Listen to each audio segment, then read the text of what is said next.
Okay, what up ladies and gents, it's your favorite Asian robot right here. Sorry for being a little late, I had some artwork to do this morning, but that is all done, so we are ready to rumble and rock. I will be testing out my Barbarian now that we are in T12. We were previously farming some gems yesterday, so we loaded all that up. We also finally bothered upgrading our amulet, and also we have one Heraldric Diamond, mostly because earning a Heraldric Diamond was unbelievably difficult. So yeah, we're still far on the gems, but I really don't want to spend more time gem farming. So I think we should be able to comfort farm T12, but we'll see. All right, that's the goal for today. So let's go. All right. And we'll have some super chats for farming tunes, burpees in between our usual missions and such. So yeah, let's have some fun today. Now we're heading into the Kuras on the city as we always do. I'll just plonk in some random tribute. I think I'll go with refinement. Okay, let's taste test the T12. Now, I have just removed blood boiling aspect because now that I'm using a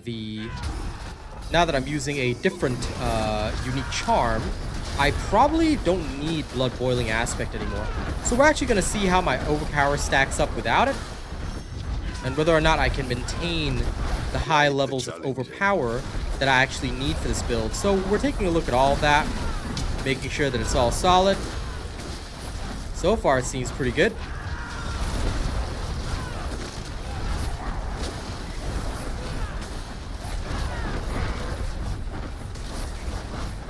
Certainly don't seem to be having any troubles.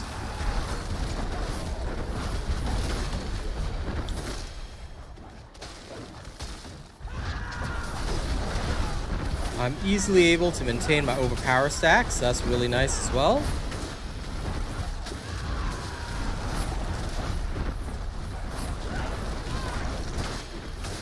I'm almost always consistently at like 12 stacks of overpower.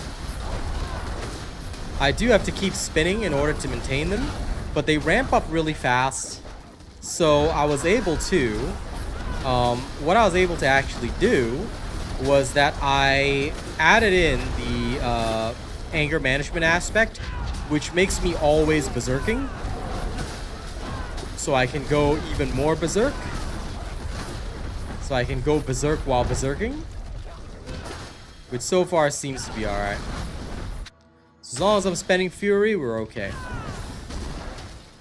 Now, it does mean that out of combat, I don't maintain like the same raw number stacks of overpower, but overall the extra 20% damage multiplier, I think that's a really big help right now, because one of the big keys of T12 is making sure that you're actually dealing enough damage.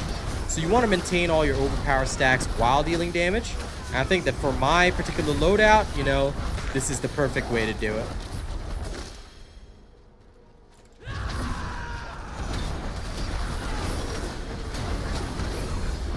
I still have more pit testing to do, but, you know, we're doing all right.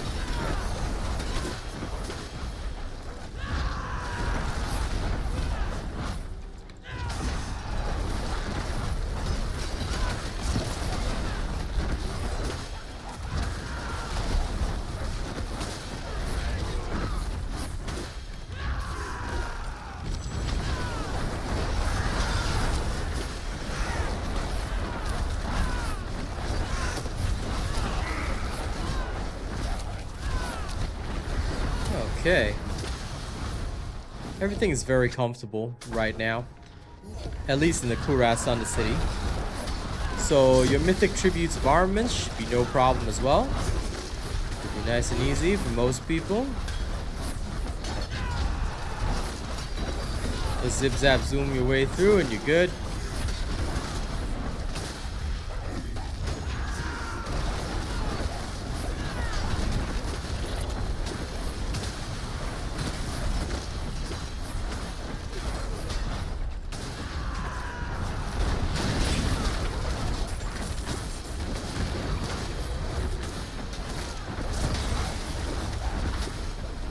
Either way, vast majority of your wiggle room for all this will come from your glyphs as you approach the mythical 150.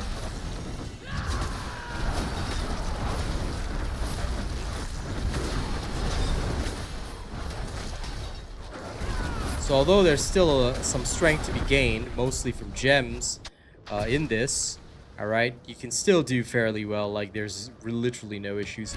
But of course, we'll be thoroughly testing that today and making sure that everything is smooth. I have devoured many of your kind. How will you compare? Okay, yep. Created. No troubles here. Now, it's not quite like an insta-kib. Alright, there's still room for us to grow and grow stronger before the insta-kib. Maybe a couple of Heraldric Rubies would have set me up just perfect. But so far, I really can't be disappointed with this. Like, this is actually doing decently. So, I'm satisfied.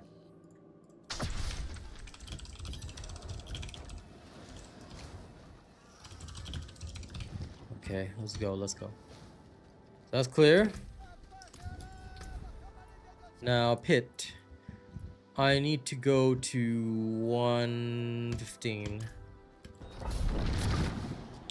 Okay, let's benchmark against 115. We were able to do up to 113 yesterday.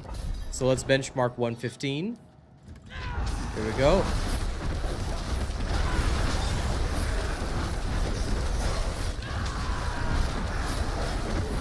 Damage is still a bit of a problem, but like I said, we've got room to grow, mostly from gems. If you want to spend the additional time gem farming, it is absolutely possible to do so. Biggest issue would be the early overpower stacks, because we're no longer using blood boiling. Like, you'll have to build that up by entering combat and going absolutely ham. But it does ramp up once you get to your full 12. And so far, I can certainly say that we're doing okay.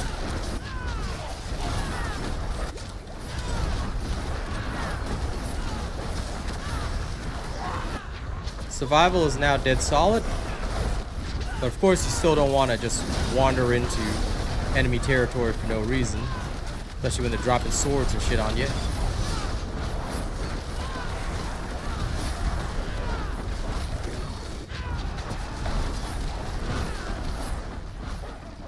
Hey, Lunaris. How's it going? Hope your day is going good. Yeah, we're pretty relaxed right now. A little bit more power should set us up just nicely. But what remains to be seen is whether we can kill off the boss. We should be able to. I'm doubtful I'll have an issue. Yep, you will need gems in your weapons, always. I just haven't advanced my gems beyond Grand. Technically, with Heraldric gems in every slot, your damage will go up quite a bit. But farming that many rubies is a little bit unbelievable. Plus, with Eldruin, right, I can add additional strength rubies to my armor instead, which I haven't done. I'm still on willpower and dexterity, which was originally needed because I needed to cross the threshold, but I'm using Eldruin, so yeah. Yeah, you basically will need everything.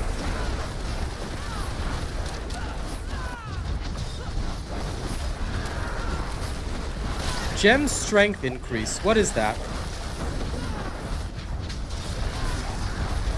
I didn't see a temper option for gem strength increase. Or is it something that you would transfigure onto the weapons?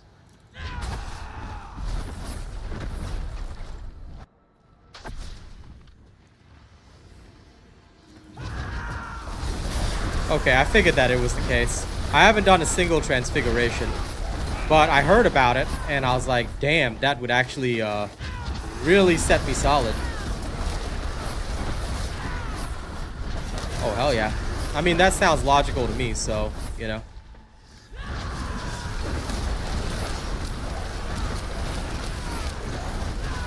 I agree.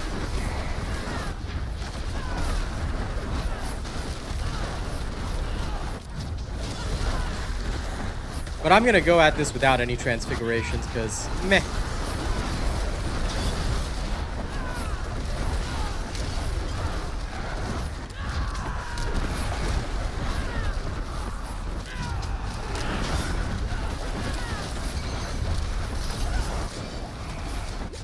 I will do it in future though, once we have time, but we'll have to see how Path of Exile will come together.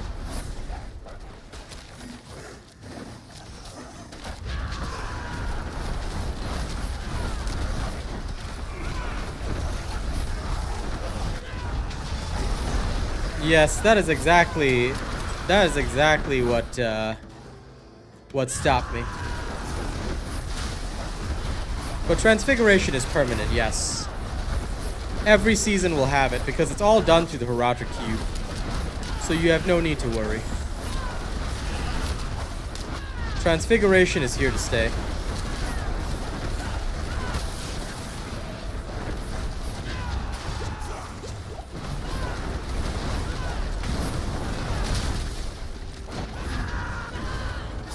Oop, damn. I've lost too many comrades.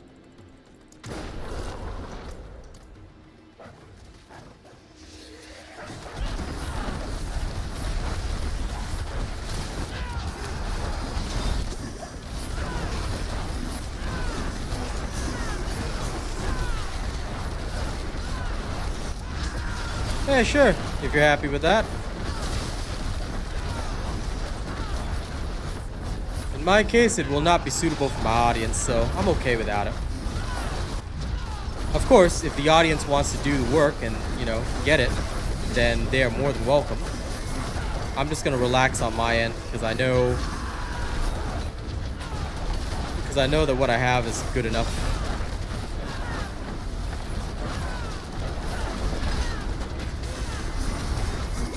Like, for me, there's still other ways I can increase my power, for now. Not the best ways, perhaps, but good enough.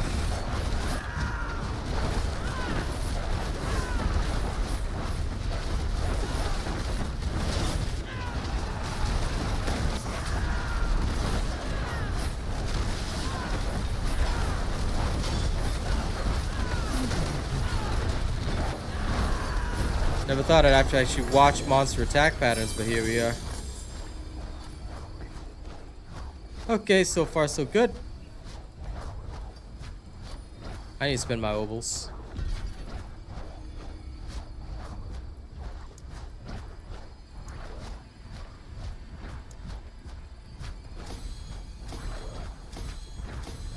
Did I not carry the Heartstone? Oh damn, I must have dropped the Heartstone without realizing it. What a shame.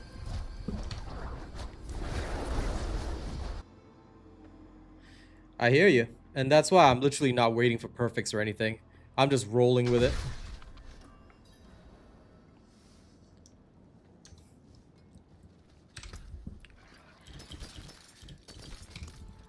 I'm just going with absolutely That's it for that piece. minimal effort.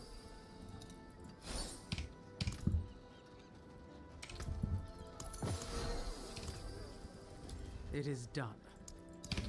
Mostly because I want to play multiple builds and stuff. That and Path of Exile 2 is coming this week. So, gonna be quite a few things to do. Grab the rapport off him. Friday. Not now, obviously.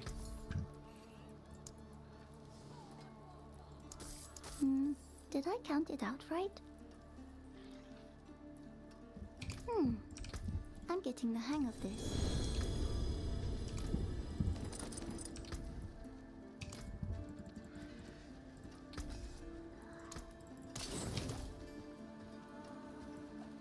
Okay, where we at? Infernal Hordes, let's go. Time to see how T12 Infernal Hordes feels. I'll still keep going with anger management.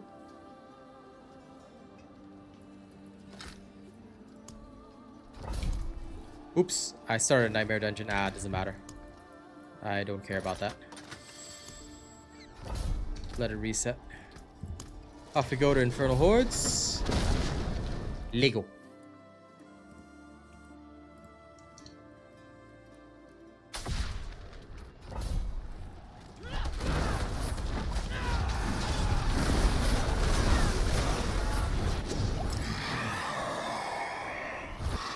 Okay, let's see T12 Infernal Hordes.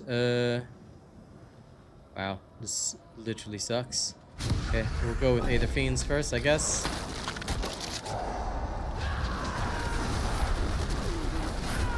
Barbarian, have you wandered?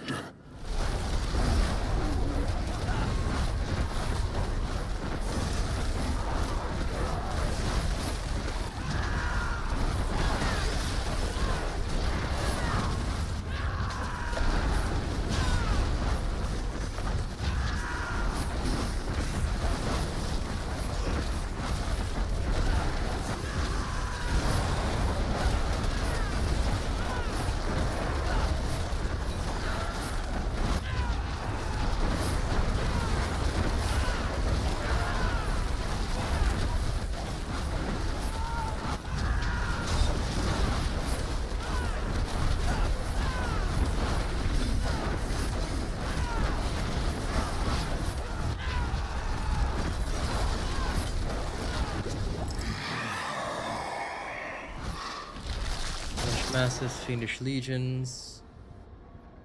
I'll go with this.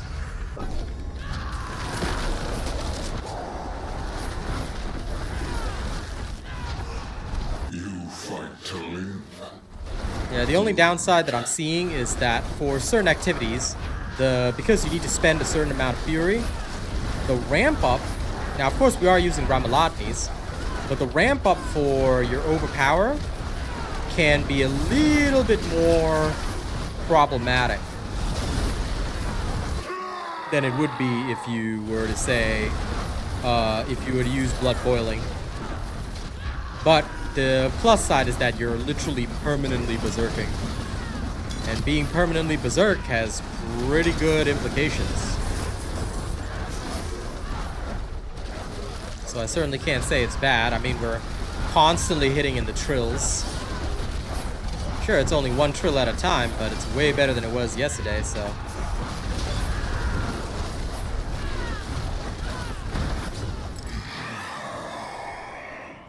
Okay.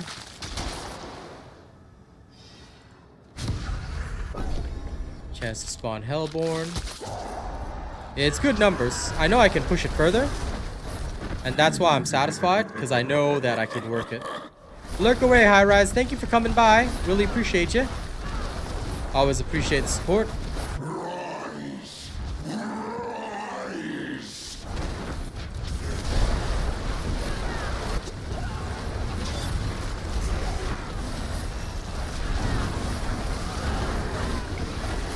Essentially, I was looking at where I could, I guess you could say, skim some production value.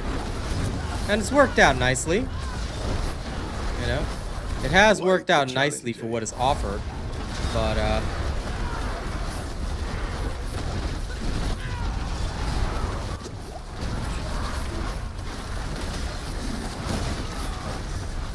I do have to admit that it's...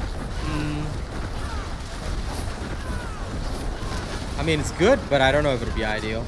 I mean, so far it feels okay. I don't feel too much pressure. But let's keep going and find out.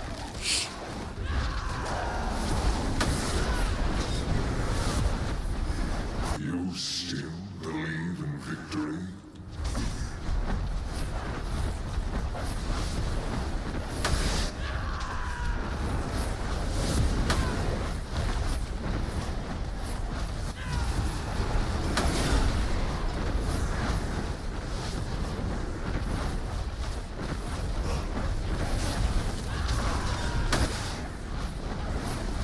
I hate this one because I know the Burning Butcher is gonna show up at the end.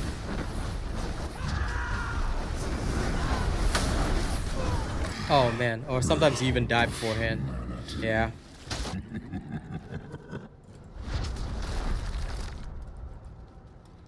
Okay. That is one annoying Chaos Wave, but it's alright. It does happen. Here's a different Chaos Wave. Hellworms, my favorite. Now this one is super easy.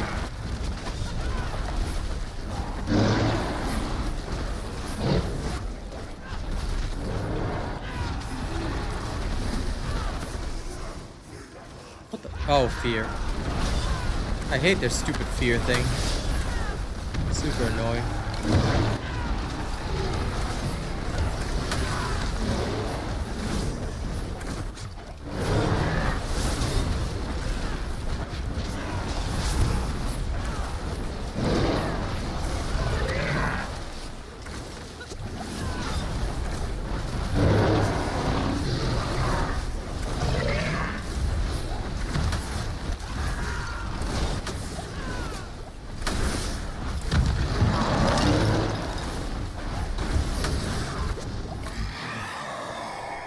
Not bad, not bad. Okay.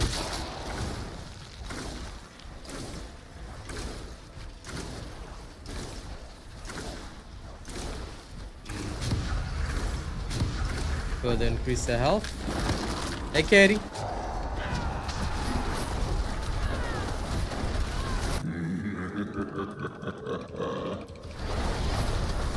Technically, if I just constantly spam this, might be a better way to ramp up my overpower. Yep, this is a better way to ramp up my own power. Rather than waiting for Whirlwind to do it, I just constantly rallying cry.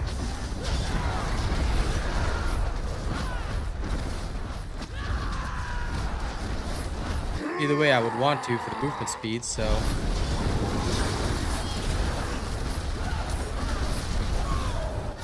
Oh, damn. That sword can instantly kill me?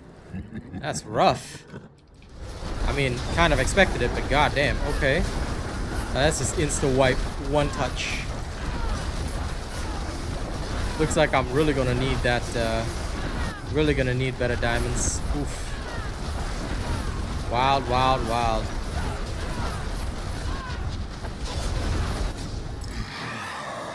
Like, I get it, but wild, man. Not a chaos wave. Let's go. Okay, this is the one where we gotta save the lunatics. Sorry, save the mass from the lunatics.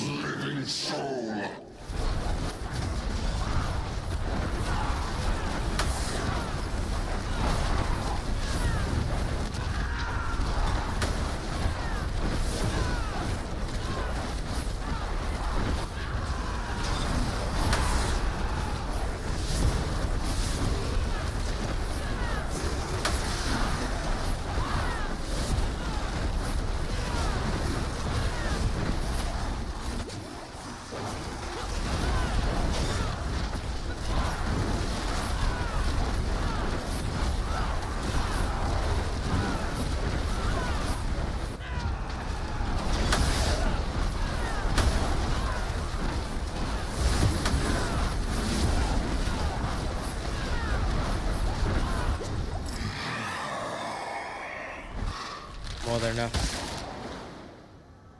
Okay.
I love the Barb's casual trillions. Okay, here we go again.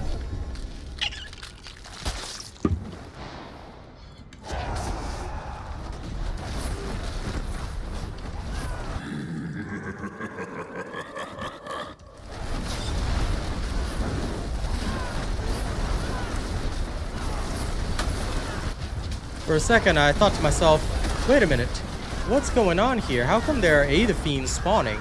Then I realized, oh shit, it's a Chaos Wave. You know, for a moment, legit, I was just like, in my brain, I was like, wait a minute, something's not right here. What are we doing here? Impressive. Unfortunately. It's like my brain literally somehow managed to forget that I'm in a Chaos Wave. And I was just like, something ain't right. Woo.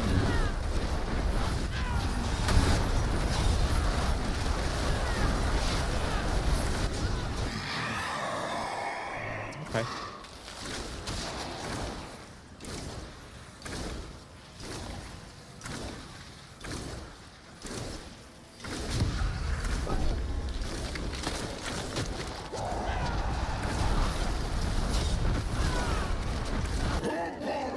Now, unfortunately, we didn't get as much fragments as I wanted, but it's alright.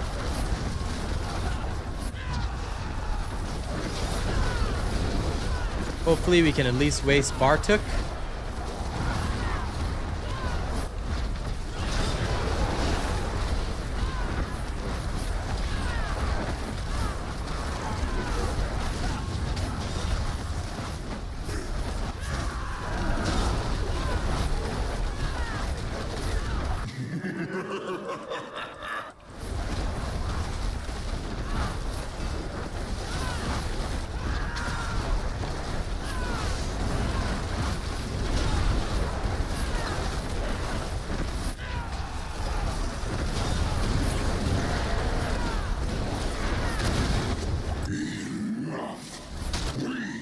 Okay, good.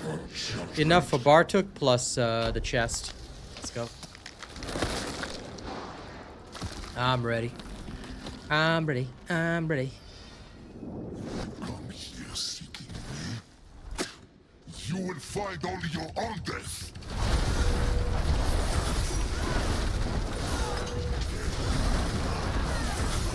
Comfortably murdering this man. Yep. Okay, if I can handle Bartuk, that's a real good sign. You can never truly destroy me. 0 transfigurations. And not even perfected gems. I'd say that's a damn good sign. This works.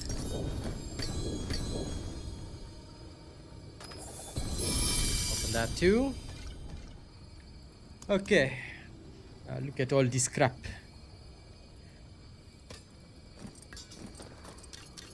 Most of this is not stuff that I care about anyway. Yep. 0 care or concern. I'm gonna pull all that out and sell it anyway, so that's fine. Still no mythical seal. How rude of them. Do you see this sheer rudeness? They will pay in blood for this. It will rate them. It will make me rain blood upon them. Let's head back.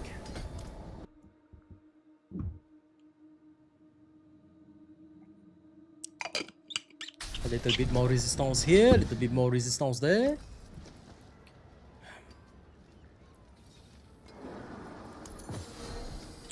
A little bit of low resistance, and then we good.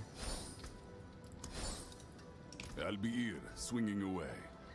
Okay, none of these good. So they all go.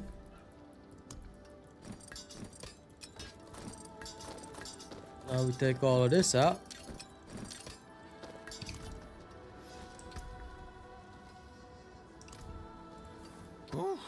What is a pity to break another's work? Can we sell it all?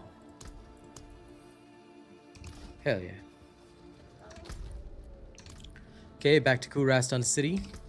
Snap back to reality. Oh, goes gravity. Let's go with Harmony.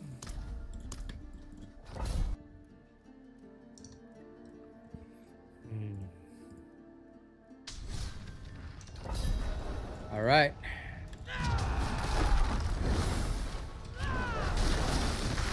Now we get a little bit stronger, we?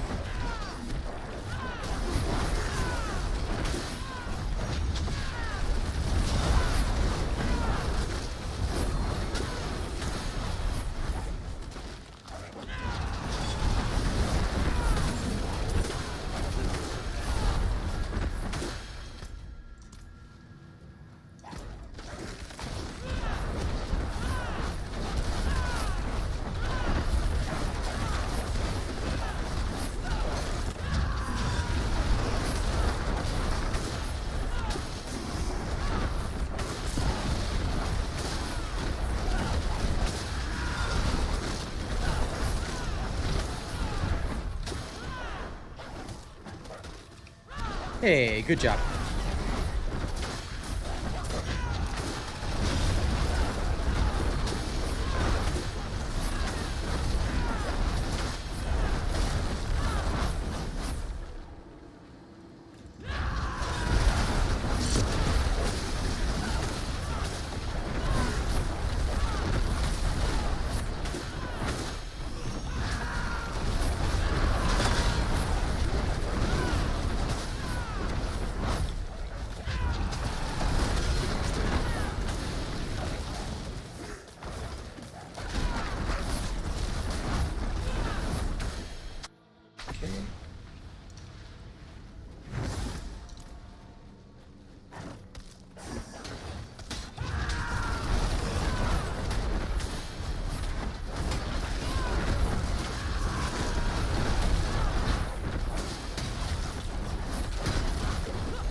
Okay, this way.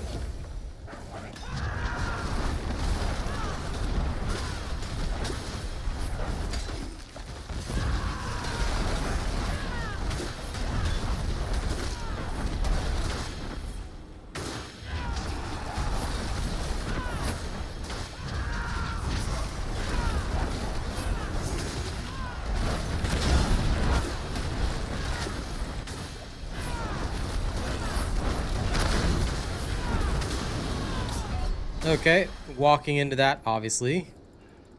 Unfortunate, but that's how it be.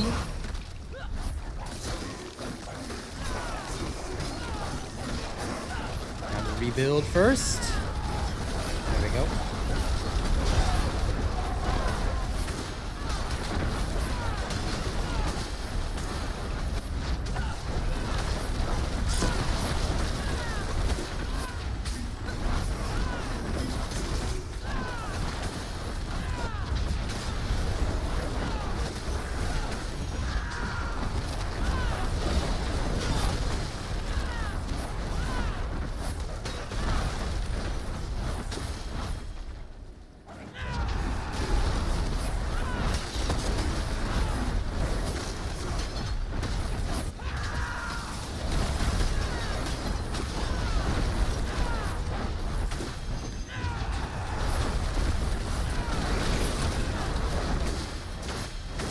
Alright, nice. Let's go. You know death as intimately as I. This my heart cannot Small time bosses are nothing. It's only the big time bosses we gotta worry about.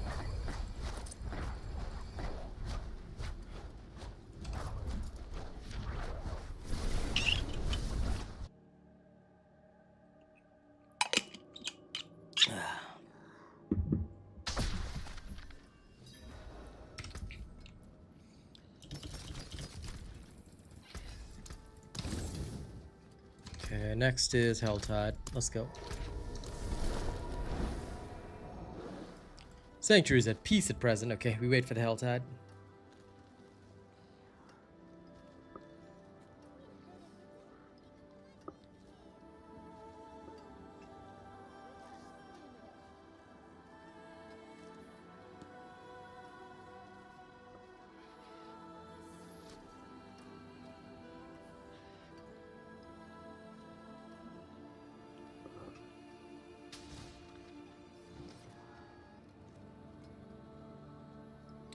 And so check my messages.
Okay.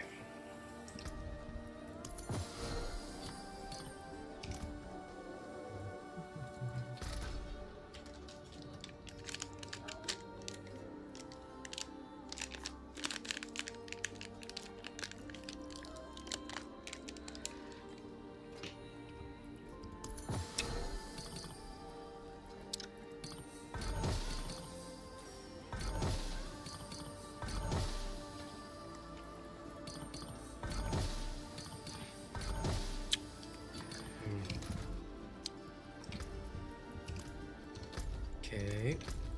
Is it Helltide time? Yes, it is. Finally. Alright, let's go fast.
Yes, indeed. Total swirl of death. But what I wonder is where he just vanished to after that. This? He was gone in a flash. Oh, there he is. But I'm going elsewhere. I need to find a Hellspire or something I can really sink my teeth into.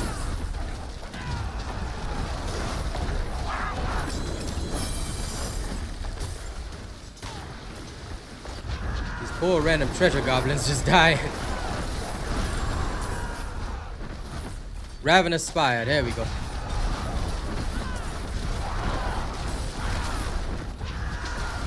Now, we get to really play.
Hellworm, hell yeah. Look at that deliciousness. I do be loving it.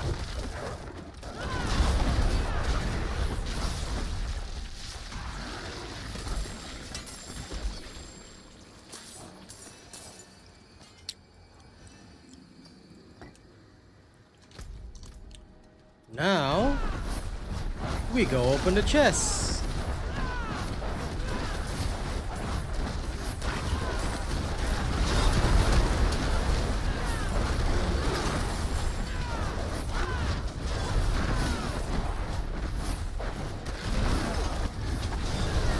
Another Hellworm, hell yeah! Now that's lucky.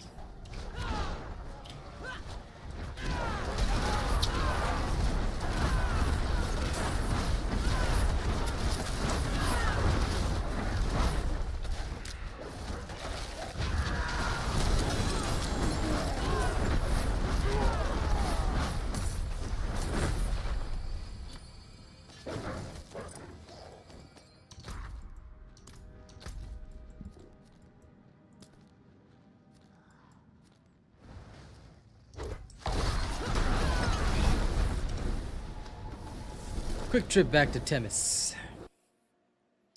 Then we're gonna go to the other side. I got something to test. I just remembered. I remember now.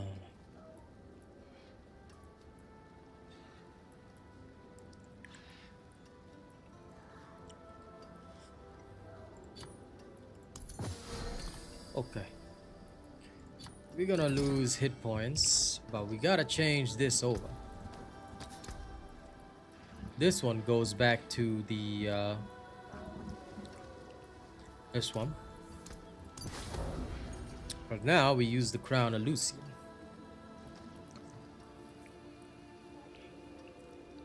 Theoretically, it should create quite the situation. Ancients watch over this one.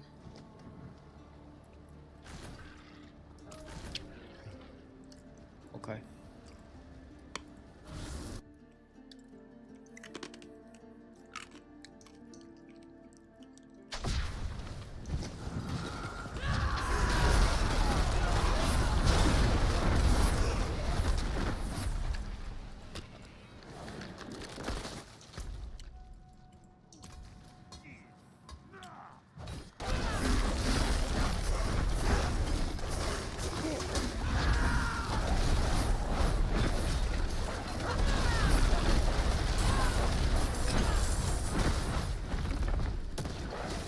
I have a feeling that actually recovering my fury is gonna be a problem.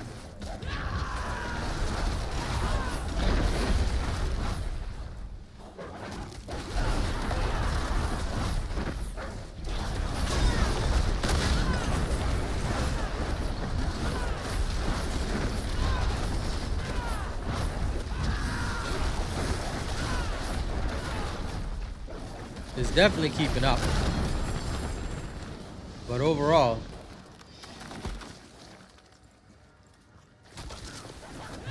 that's more than a little crazy. Ah, damn, accidentally went out of it.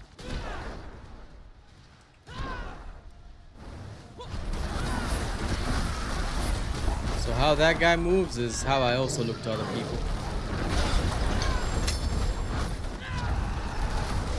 Yeah, this is the first time you see my fury actually drop this much.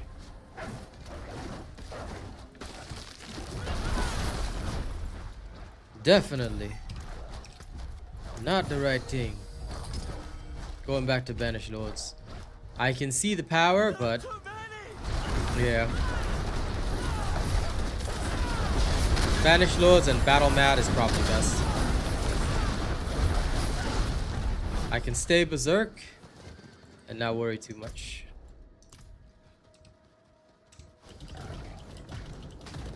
So I'll swap back over to Banished Lords and Anger Management, because my formula will work a lot better. Best bang for my buck.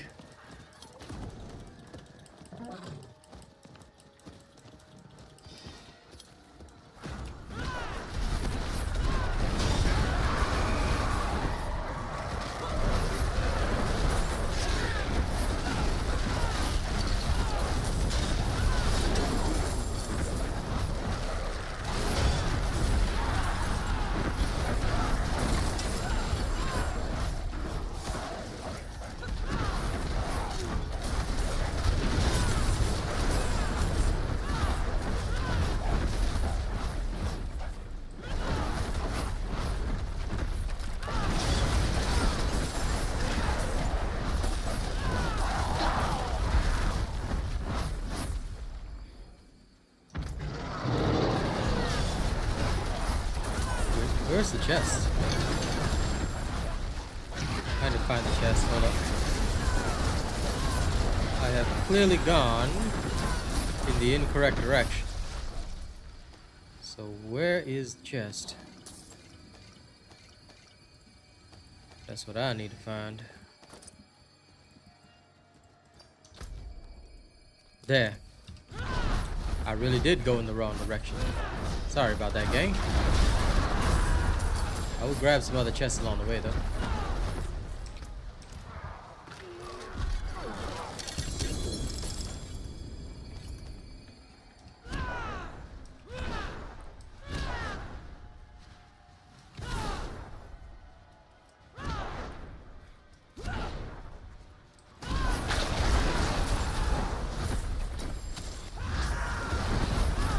Grabbing a spy, alright.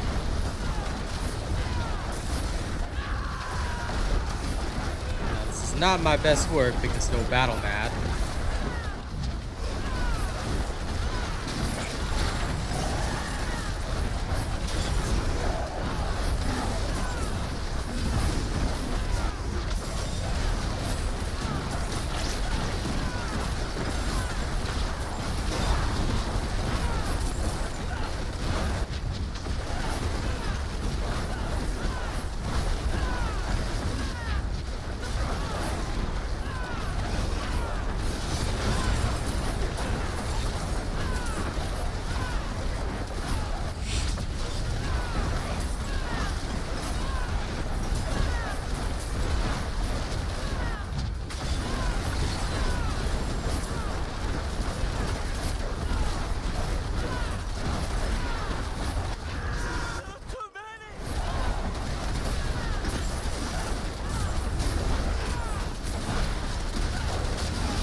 Excellent find.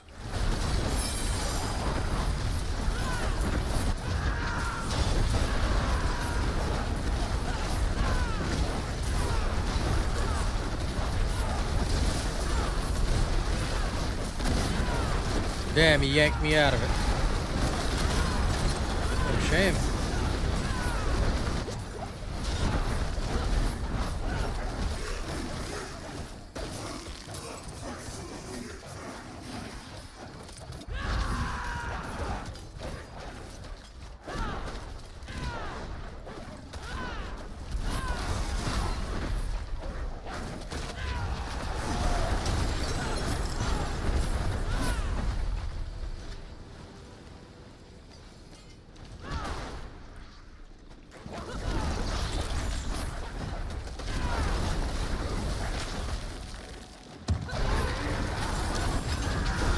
Hellworm? Hell yeah. Let's go.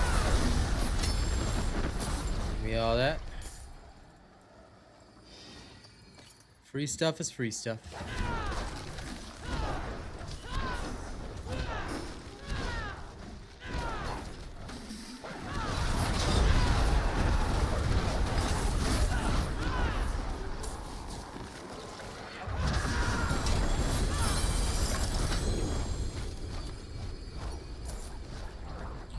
I believe I just got something. A new mount. Glorious. Let's go pick up this Helltide chest. Hellworm! Hell yeah!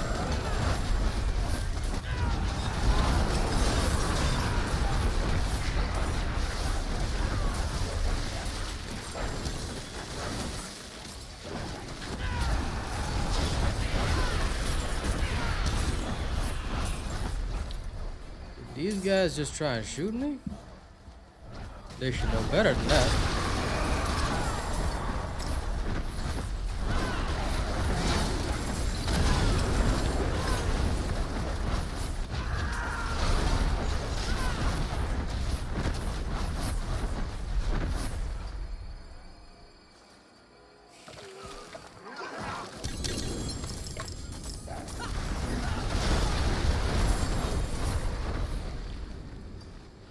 They're just gonna keep handing me the shenanigans. I'm gonna still have to spend on more chests. Let's go open the rest of them.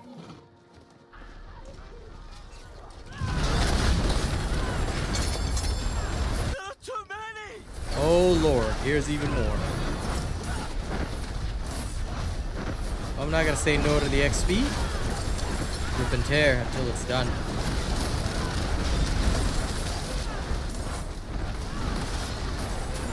You saved my life. Where are these guys even coming from?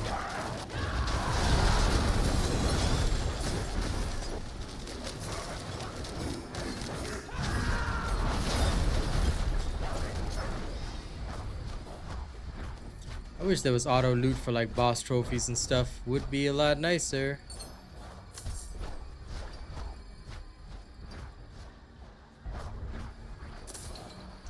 And now I have even more to spend.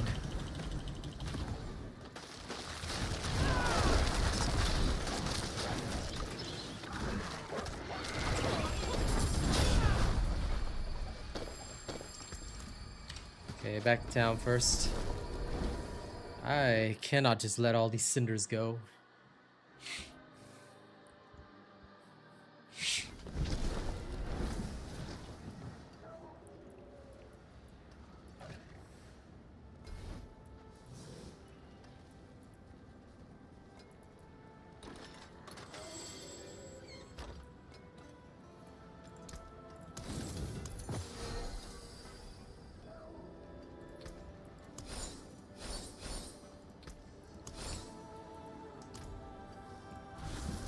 Okay, let's go grab Spacito a few more.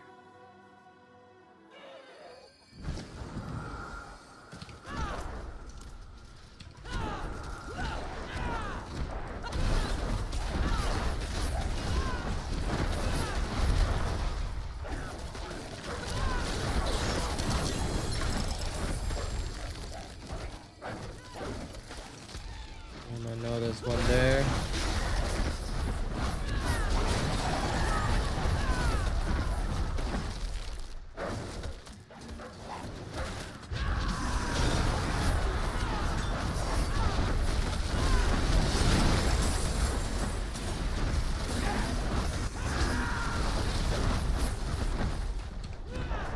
Forces of hell grow angry. Well, I'm angrier. I'm Angriest Maximus, Lord of the Anger.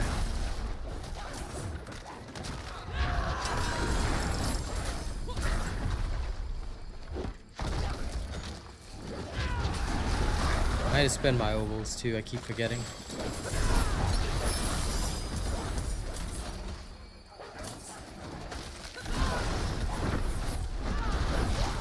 Okay, I think this is enough, logically. Now, before we go to Temis, I gotta spend my ovals. So we're gonna head to Seregar. We're gonna take a look and see.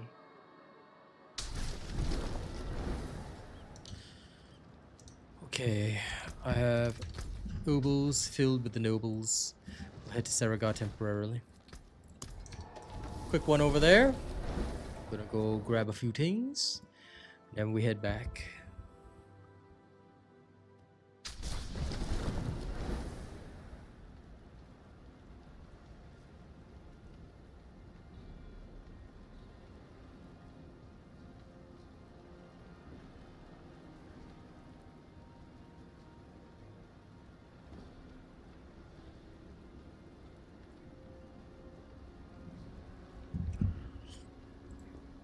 Okay. There you are, my purveyor. Hand it all over. Well, hello, shame that. Go one more? Yeah.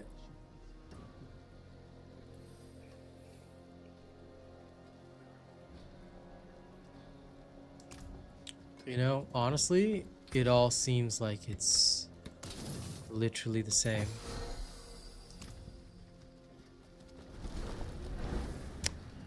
So, okay, let me just change this back to anger banishment.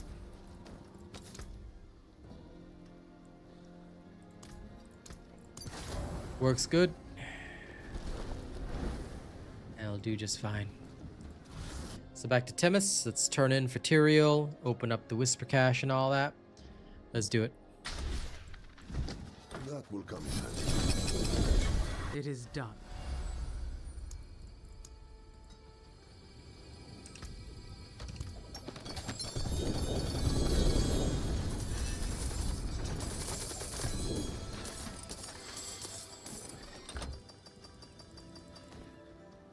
Okay.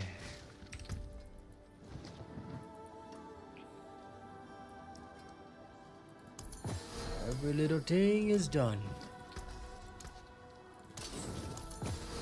Now I need to go here. Put away all the rooms. Okay. Let's see. Kurast on the city.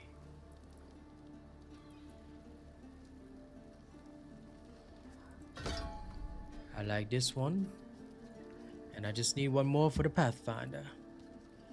Grand amount of Abdusite. Well, I did have to face off against Astaroth anyway, so that makes perfect sense to me.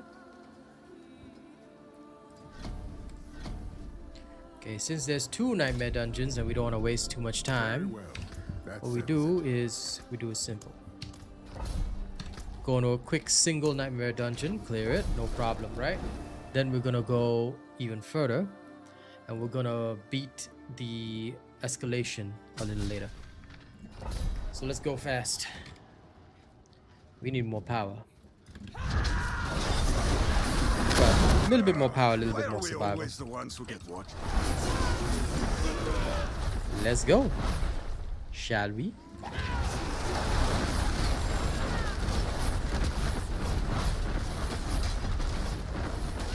La la la la la la. This way, this way, this way, this way. And this is an event that I don't care about. I could do them, but yeah.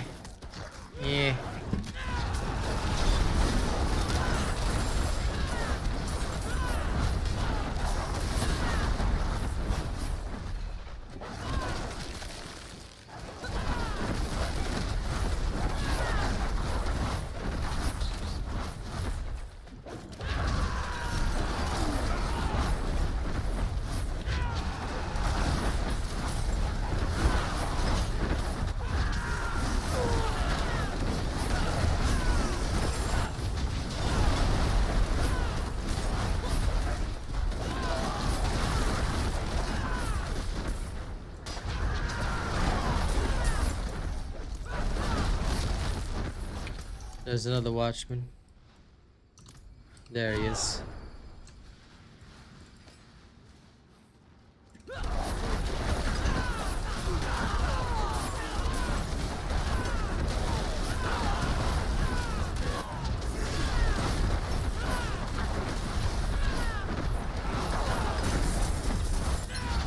Beautiful.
Alright.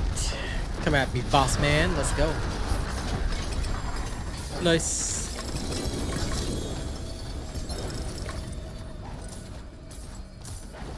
Give me everything.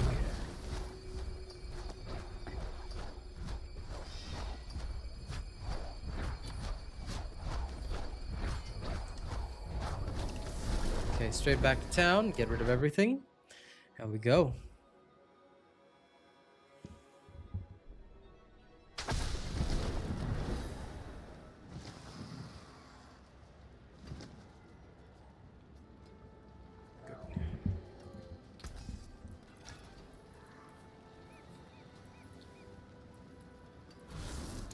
taken apart, melted down.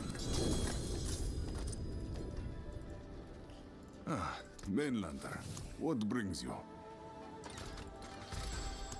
Brings me. Everything brings me. Okay, now. Kurast on the city. Okay, before we go in for this. Quick drink of water. Burpee. And off we go.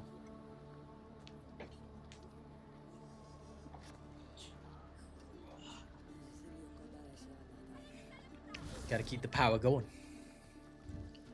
Alright, Kurast on the city. Let's head in. This is no tribute one, which is blazed through nicely. Yeah.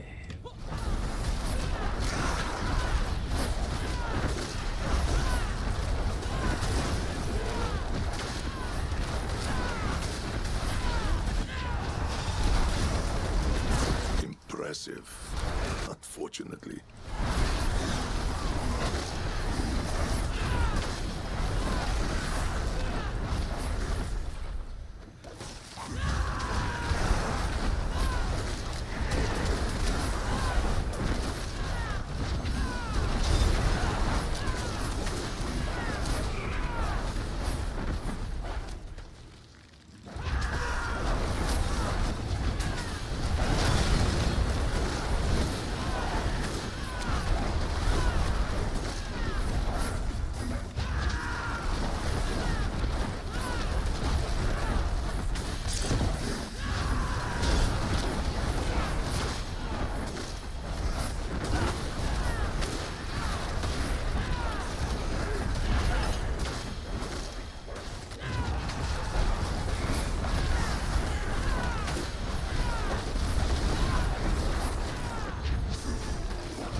Okay.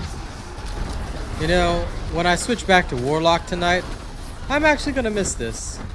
I'm gonna miss this feeling of constantly just spinning, spinning, spinning.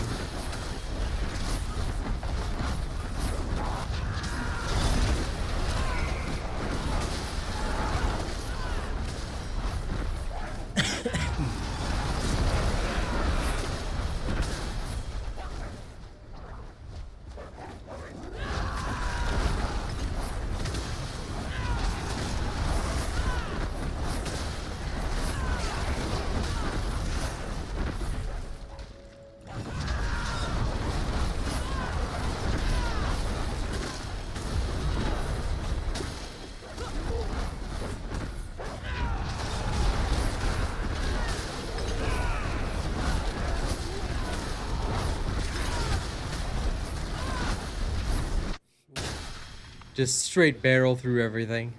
That's the only thing I'm gonna miss. Such a pity. So much good I would have done. I'm sure you would have done a lot of good. Much good. Could you hurry up and go away? Thank you.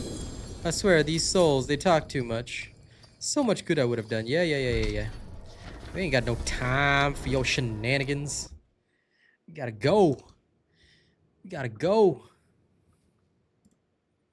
Time is the one thing we don't have, dear spirit.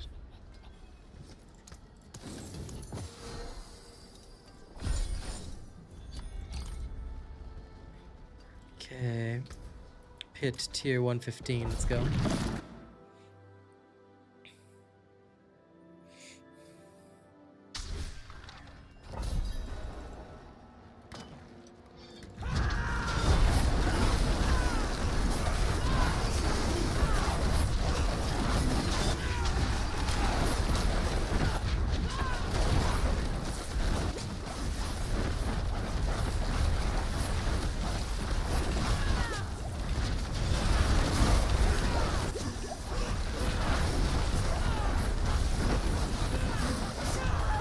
Ooh, damn. The lightning is no good. Okay,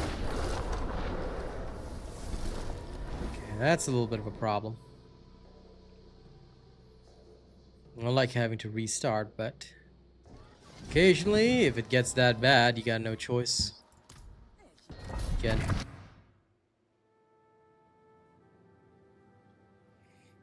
As irritating as it is.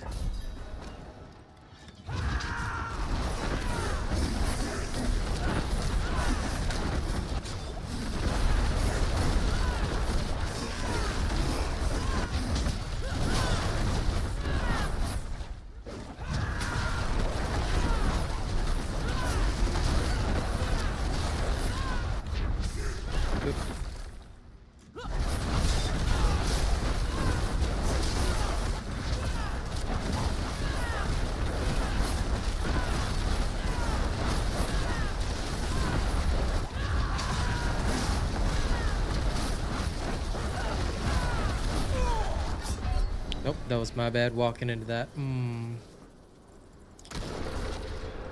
Okay. I can clear 115, but it's obvious that I do have to up my resistances a little bit. Step up to my anvil. The restarts are not worth it. Let's go down a bit.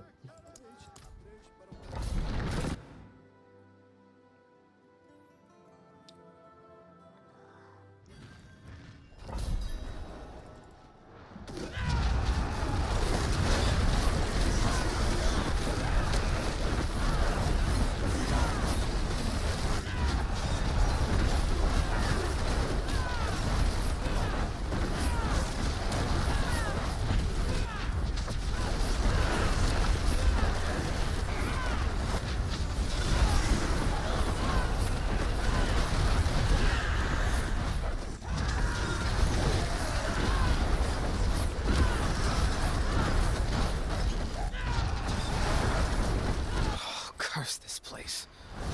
I'm being followed.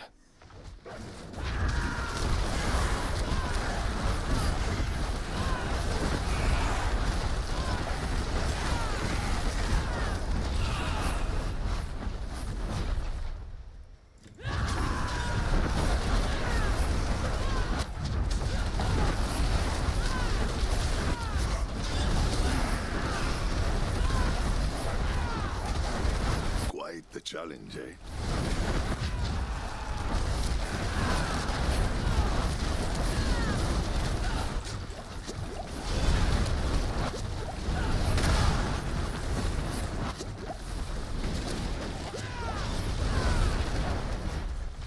Gonna be smart here and just sidestep that shit.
Nope.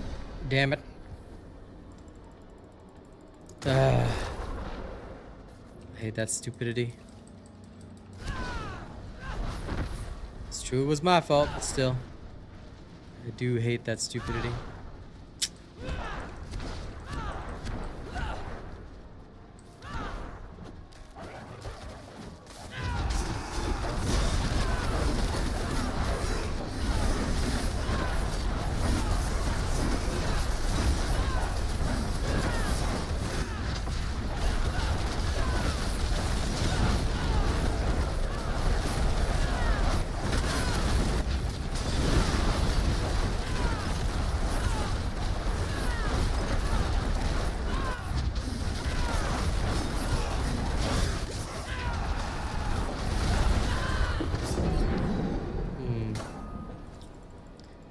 The fact that I actually have to know attack patterns is a bit annoying. 1 second, I'm gonna repair my gear. Do it again. Should be able to do 115 actually. I just need to know their attack patterns a bit better. But that's the promise of T12. Again.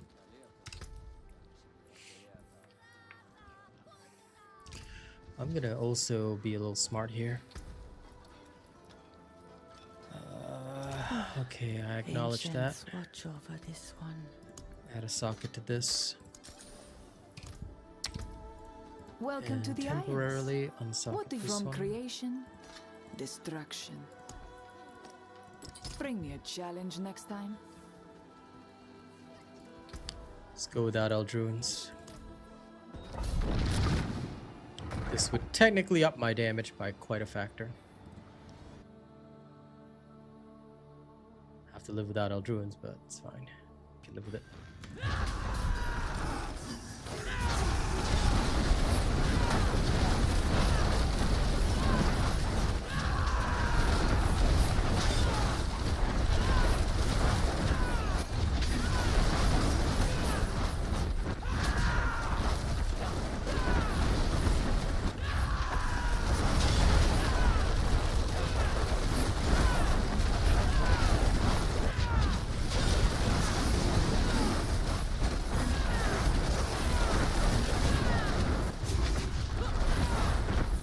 Those bastards so tanky.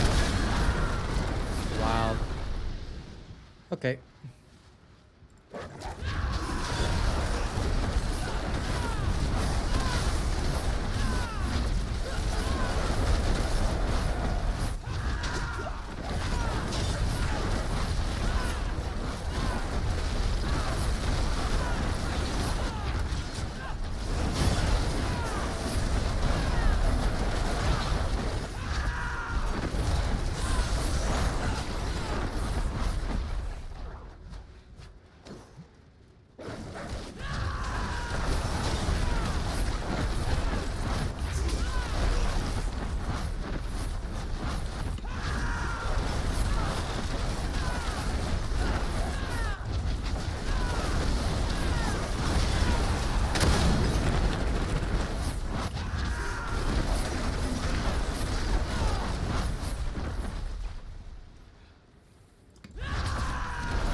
Curse this place.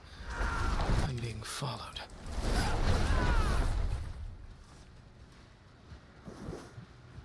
Big bunch of progress orbs.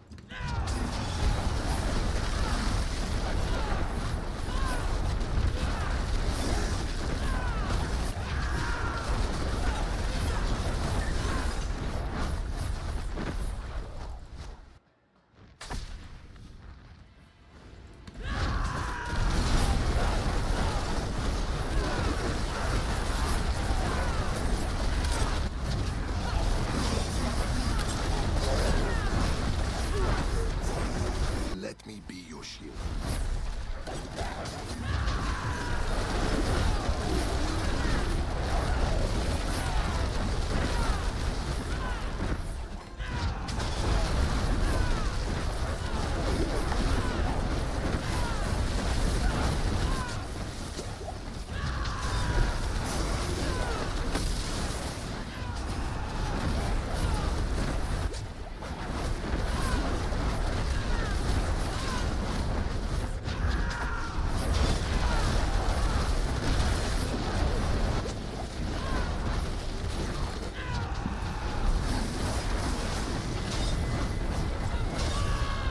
No!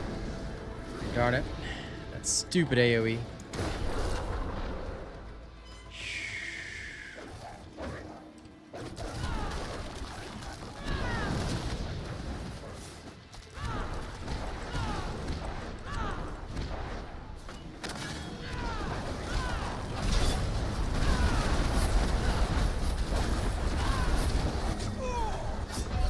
Man. Even like that, you just die off. Ugh, that's terrible. Okay, give me a second. I'm getting out of here. This is unbelievably bad. Let me go increase my resistances a little bit. Shame. Thought I could barely get through it, but I guess I can't. 1 second, repair this first. I mean, none of this is a problem. It's okay, but I will need to finally bother with this one. That is Ascari craftsmanship.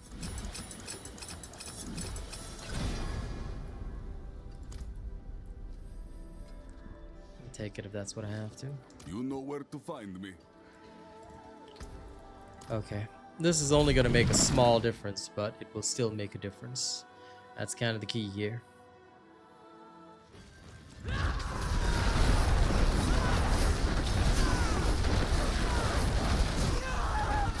Oh shit, that's stupid. I hate that effect.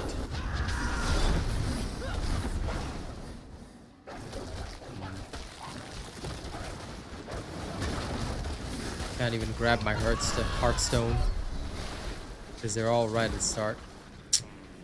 The only downside to this is the insta-death. I wonder if this is that bad. Was the blood boiling aspect offering something that I didn't understand? Let me try changing it back, because I got through it the first time with that instead of battle mad. Let's try.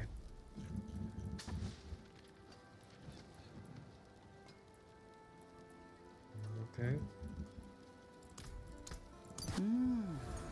Auspicious omen. The rest is all correct and fine. Can't really complain.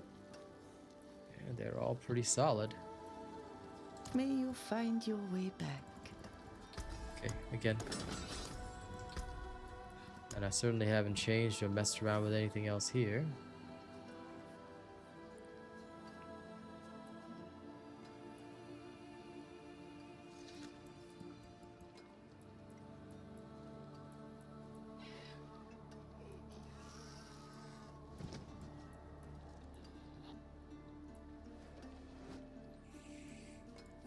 This is correct, yes.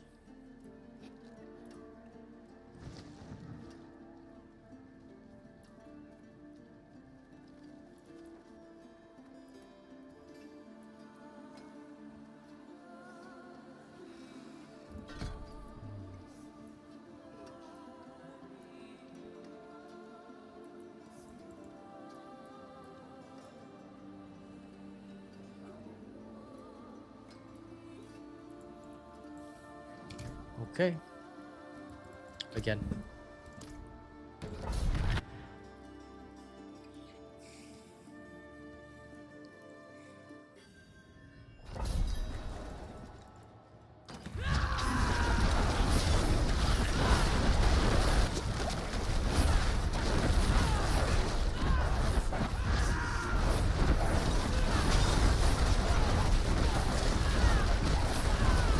The blood boiling aspect was dealing additional damage right there. Yeah, okay.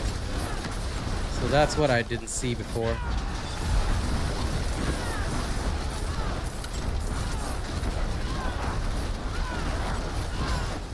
All the additional damage that was coming out of the orbs, I wasn't paying attention to. Okay. Nope, got stuck. Like, I can still die if I get stuck, but okay, so that was the difference.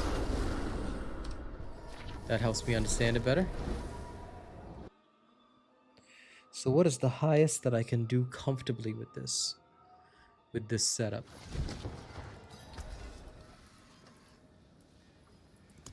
Worthy of back to it then. We'll drop down to 113 first.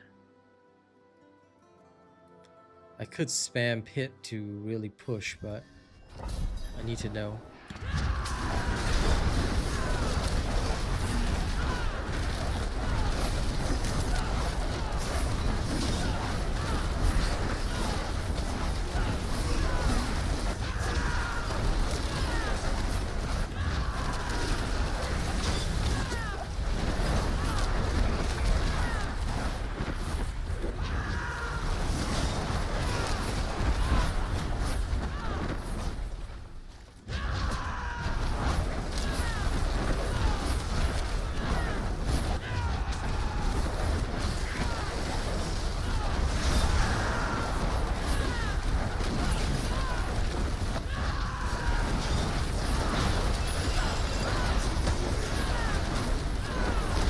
Perhaps my problem is actually something else. Wait. I remember. I think my problem is something else. I recall now. I'll have to fix it after this.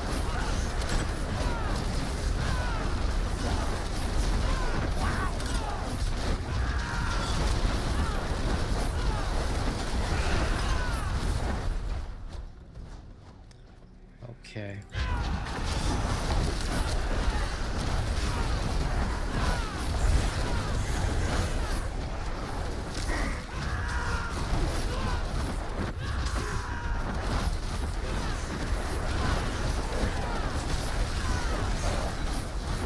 Absolutely fix it after this.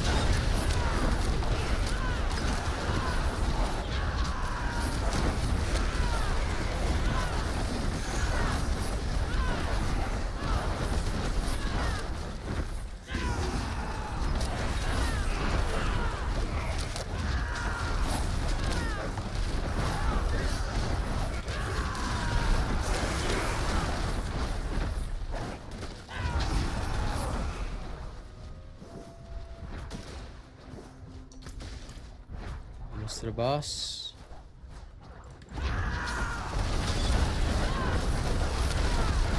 Oh, curse this place. I'm being followed.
That will come in handy. Okay, 13 is definitely doable with this, but I need to adjust. Okay, I understand what went wrong, because I was experimenting yesterday and forgot about it. Okay, first and foremost, we're gonna focus the pit for a little while.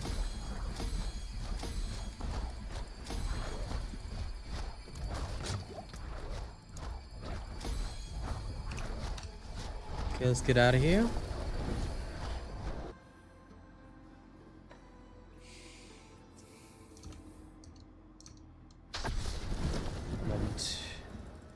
problem was this. Okay, first I'm going to try disobedience again. Fate must have plans for you.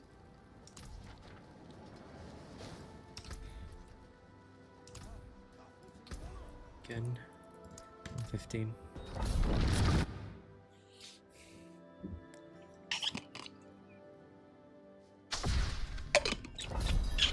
Let's do it.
Oof, damn it. Even 1 second of just being ripped by them hurts. Okay. Alright. Now back out to Temis. If that's not good enough, then let me readjust.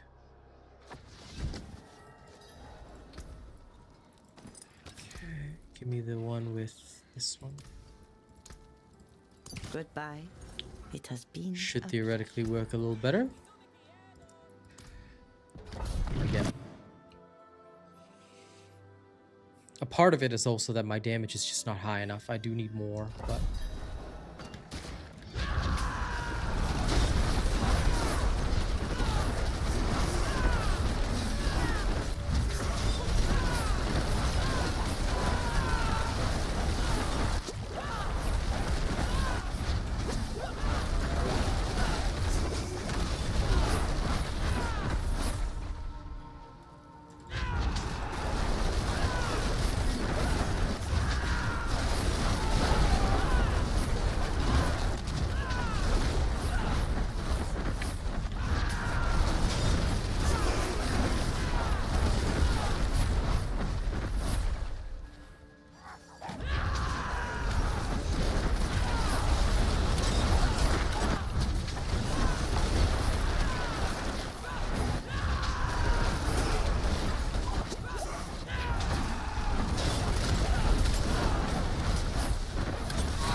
Oh man.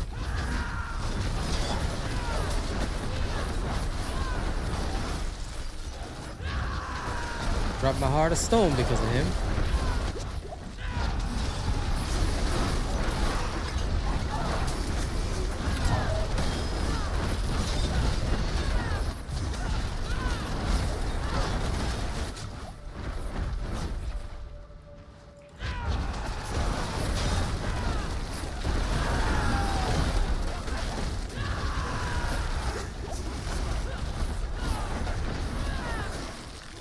And on top of that, they have the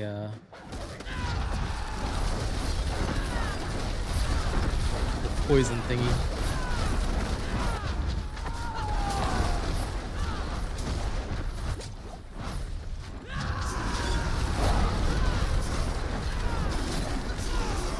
Yep, fighting him is a pretty bad idea.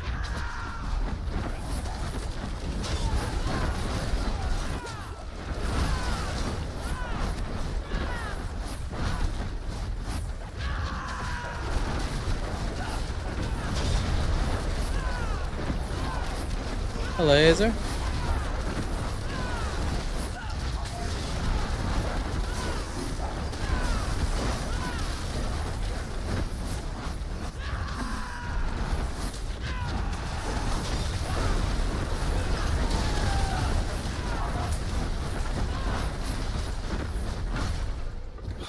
Curse this place. I'm being followed.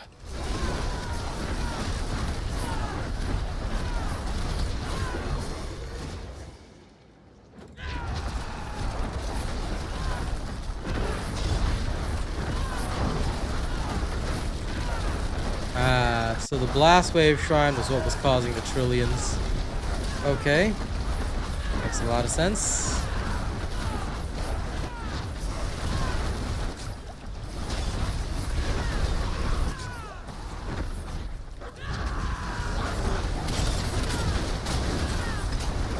I just saw 60.7 trillion, entirely caused by the blast wave shrine, so without it I can't do the trillions, but interesting. Some of these dungeons at this point are just wild as shit.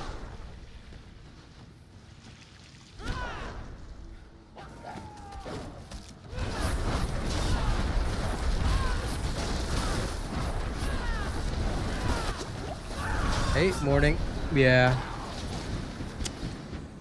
I think I'll have to push him just a bit further. Good to see you in one piece. Like, this is good, but for some reason I feel like I'm dying even more. Maybe Juggernauts is the way. As weird as it is. Okay. Go back to Juggernauts. May you find your way back. Let's repair first. Sell off all the crap. Pity to break another's work. And this is even after improving. So unless I get more gems, pain. 110 is easy enough. Going beyond, I might definitely need a bit more power. Just a bit more power.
Nope, of course I don't.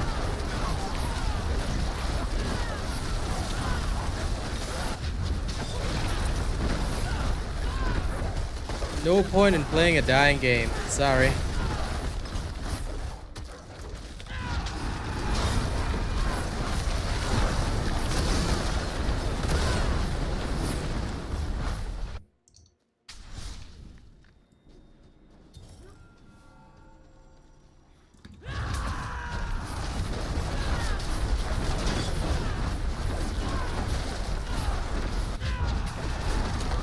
Yeah, of course, but people didn't donate, people didn't support, you know. I know there's not much content on there, but that's kind of the thing. People need videos and stuff, but they don't support, they don't donate to help their streamers. So I just go elsewhere, man. My Diablo 4 videos are doing well. I actually got a new upcoming job as well, so... I mean, with Blizzard, so yeah. Things are nice. Now, I don't know if they'll accept yet. We're still negotiating, but like all that, just like it just made a lot more sense. Werewinds Meat stopped paying content creators, so yeah, I just felt like, you know what? Nah, it's all right. I'm not gonna bother.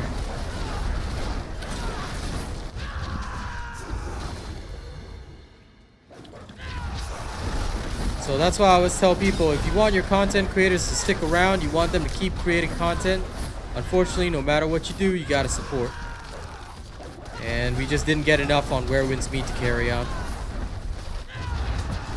There's no easy way, because ultimately most of us do this. It's not a hobby. Most of us are doing this for a living. So, no support, we go away. Yep, exactly. Like I said, besides, it's a way better bet to be playing Diablo. I highly recommend it to pretty much everybody and their grandmother right now. Because it's not only is it good shit, but basically every season after this one is going to be hot. They solved a lot of problems. And this is definitely good now. Yep, thanks for understanding. I always find it funny though, because it's always after I'm done, right? People always come back and ask, you know, why don't you make content anymore? I'm like, yeah, because nobody paid me when I tried to. Because I was trying. I was doing my best, man.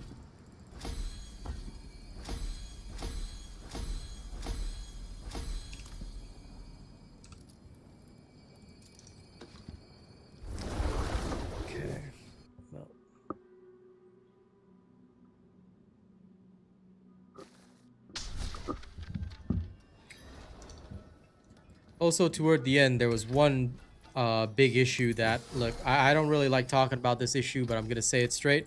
A lot of people were watching my Where Winds Meet streams with ad block on because they didn't want to deal with ads. They didn't use YouTube Premium. They just straight up use ad block. If you do that, your streamer makes $0. So my Where Winds Meet streams, even though technically I had more viewers than my Diablo streams, I made less money. And it was that bad because it didn't matter what I was streaming. There was just no money coming in. It was just like literally all ad block. So if there's no ads, then, you know, your streamer doesn't make money. So you gotta at least have, you know, ads on. Okay, let me try tier 114.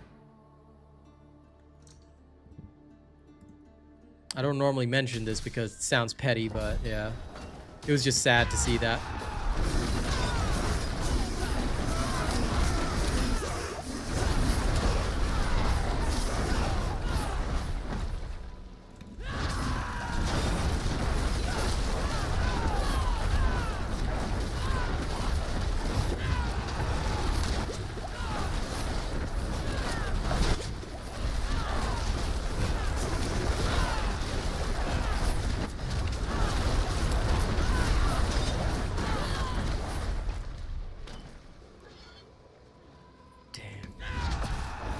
So much damage that the Hearthstone dropped.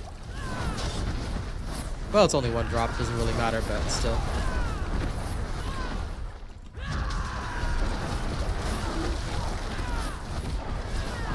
Exactly. That's the big problem though. Like, everybody wants the content, but they all enjoying it for free. They forget that I gotta pay bills too. They forget that I gotta, you know, like, pay my electricity costs. So you hate ads, it's fine, you know. But don't forget, the man whose content you're watching, you gotta eat too. And because everybody forgot about that, you know, nothing I can do. When they go down that road, then they just don't get the content. Same thing I was telling my TFD people, like, look, you gotta show support, you gotta show love, you gotta be there. Just get premium, it's not that much per month, you know. Otherwise, just watch the ads. But c'est la vie, that's life. Curse this place. I'm being followed.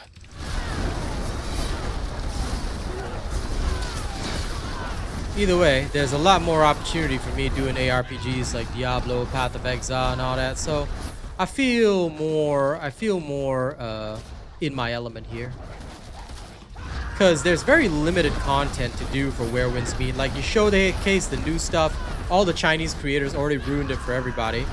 Like, and people just don't watch the content, so it's like, okay, you know what, screw you. Here, at least, there's dozens of Diablo creators, all bigger than me. But at the same time, there's still chances for people to check out my content. They still, like, watch my shit. So I'm like, okay, you know, there's some revenue coming in. So, you know, I feel better that way. Plus, again, Blizzard is a much more recognized company. So thanks to Blizzard, I got the Game of Thrones King's Road job. Actually, sorry, that one's thanks to TFD. Thanks to Blizzard, I got hopefully an upcoming job with Blizzard. So, yeah, I can see more opportunities here than elsewhere. Where was Meat stop paying their creators in like season 4, or they stopped paying us high?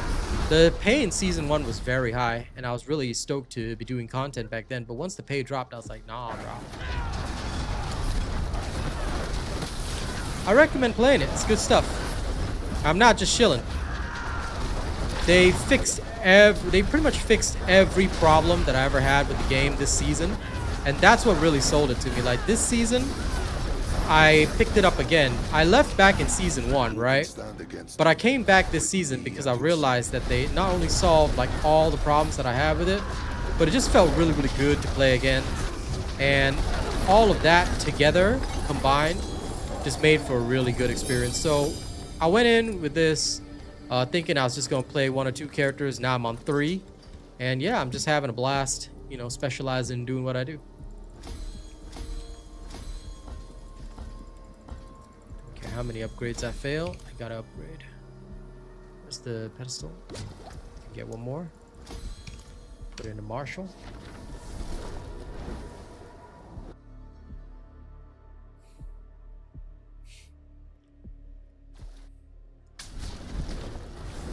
Ah! Accidentally clicked it. I hate when I do that.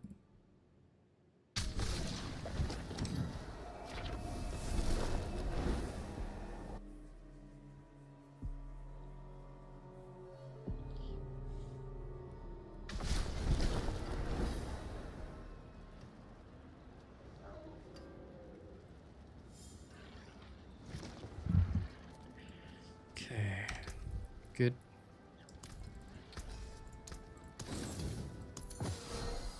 I'll be here, swinging away. Yeah, I think Juggernauts is reliable enough. The only thing now to do would be to actually bother upgrading my other gems.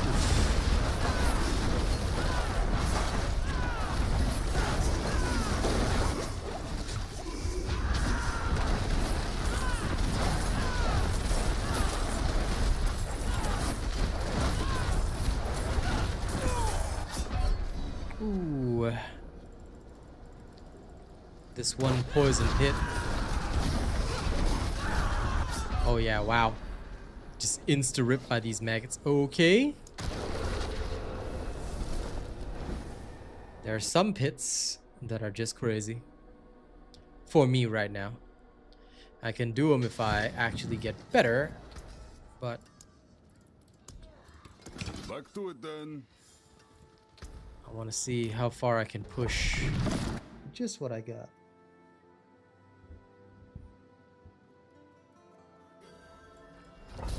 Again.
Let's go this way.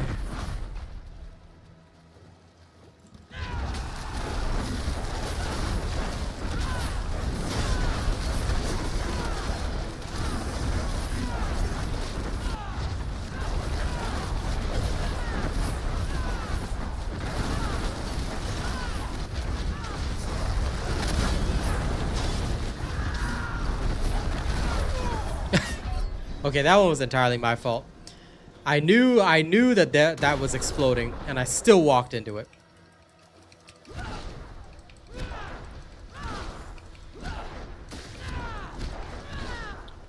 Okay, good. That one was entirely on my end.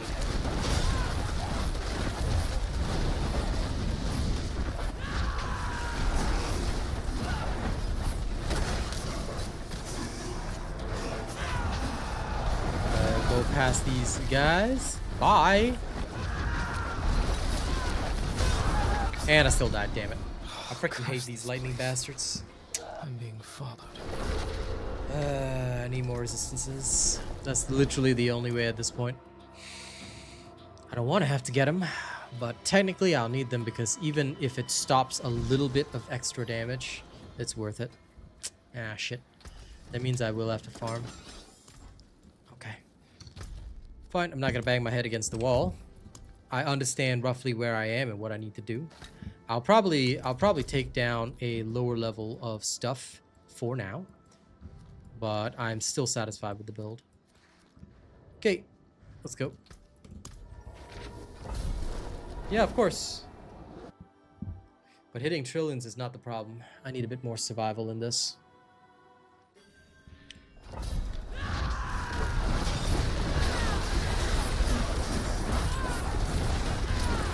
T12 content is easy.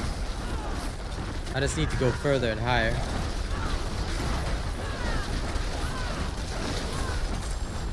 Because this stuff all easy as shit.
A prize inside.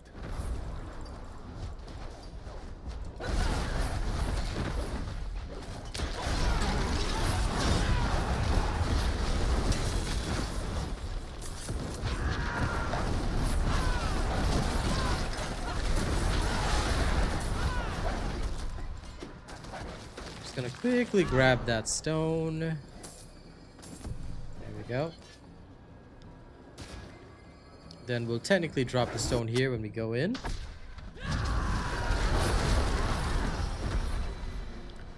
Any test of weight? No. Okay. 1, 2, 3. All speed, let's go.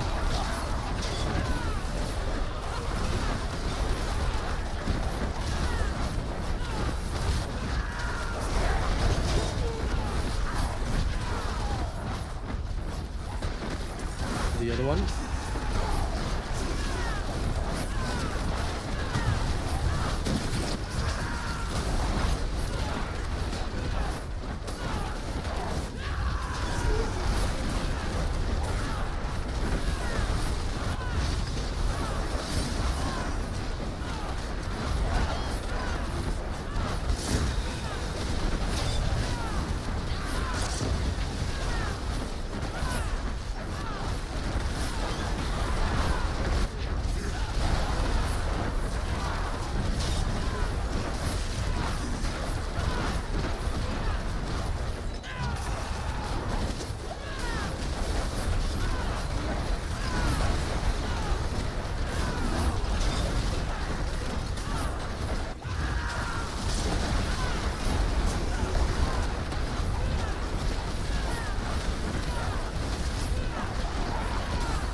hate not getting tested weight.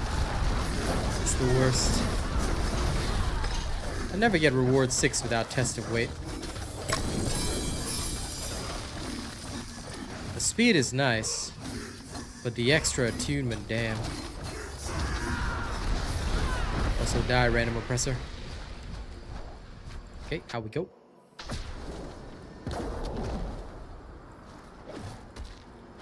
There's... Okay, let me kill these guys first. There's Ancient Statue 1. We'll go plonk it in, and we'll go grab the other.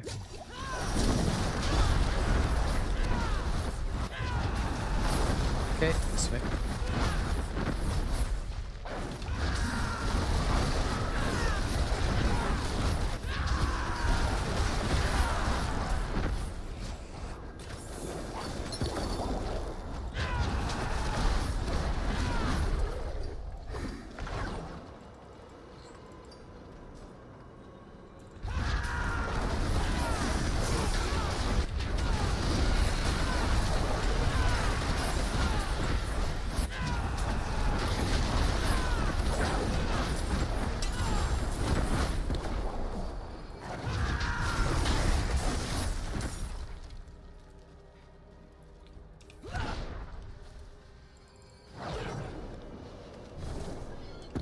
So I was obscured for a second by the sword that I didn't need, but that's where the statue was. Let's go.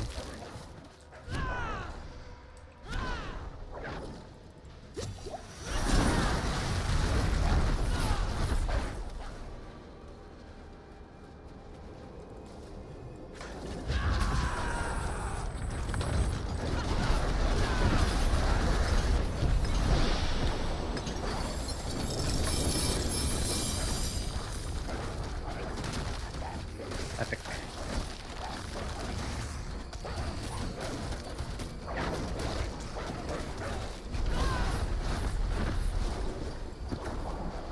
These doggerinos. Give me all the prism. I wish there's a way to tell my pet to just pick up all this stuff.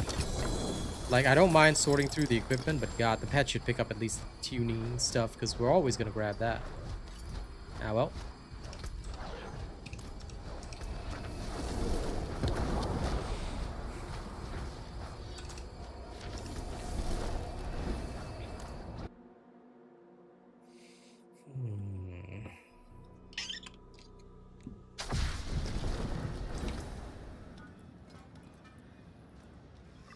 New subscriber detected.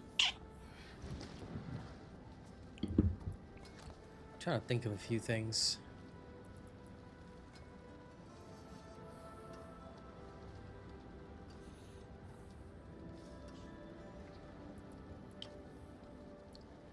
The problem is losing the original life on hit. This one. Give me a second. I'm gonna put Eldruin back on. Thanks, new subscriber. And I'll unsock this. Put it back in treasures Eldruin. close.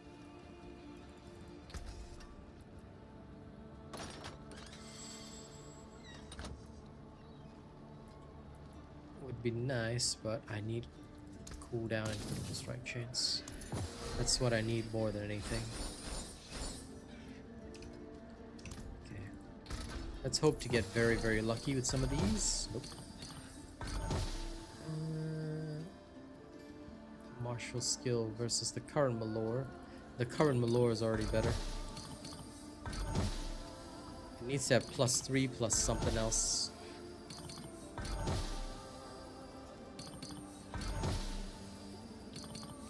Or max fury and skills.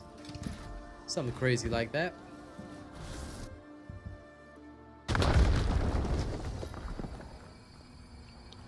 Let's go.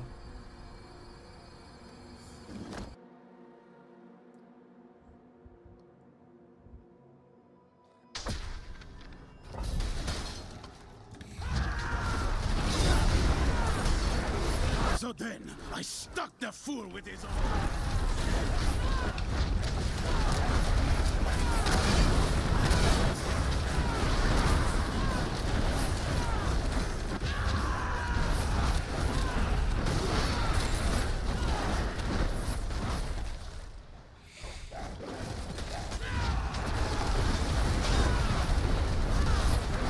this, I get a bit more survival leeway and cooldowns.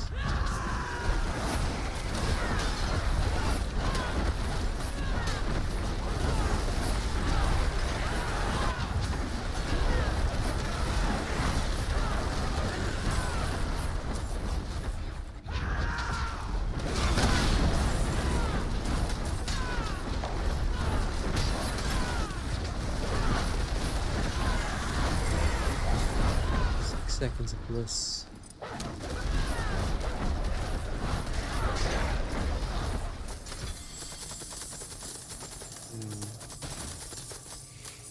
Okay.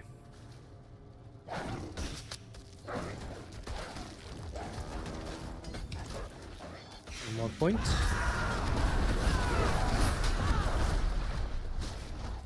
See what you've earned. Yay!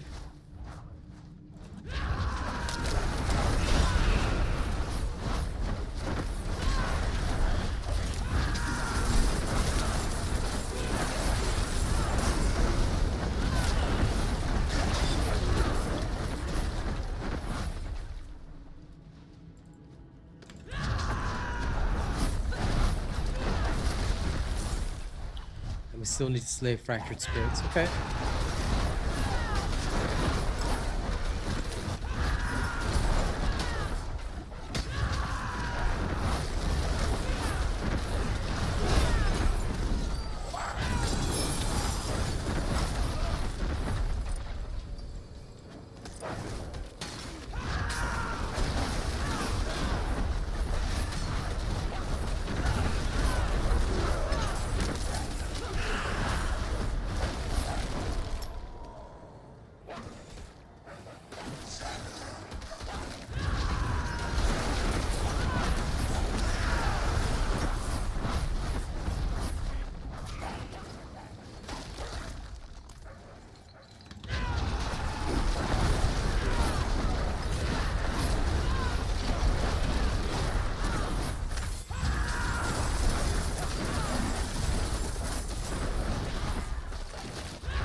Okay.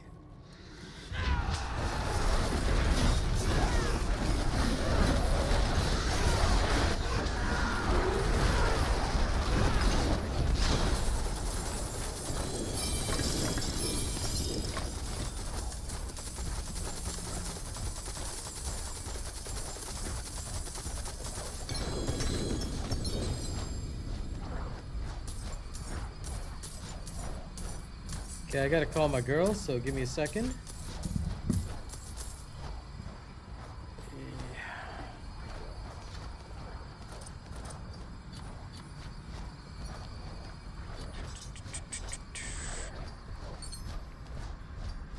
This is gonna be important.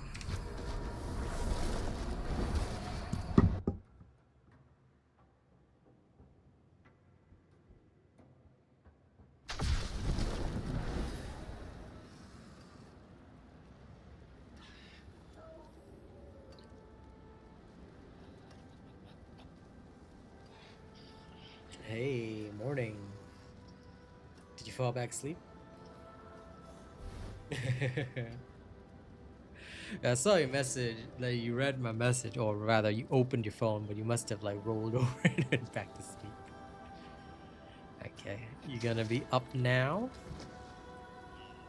Yeah. Was the weather too warm last night? You poor thing. When's the supposed heat wave?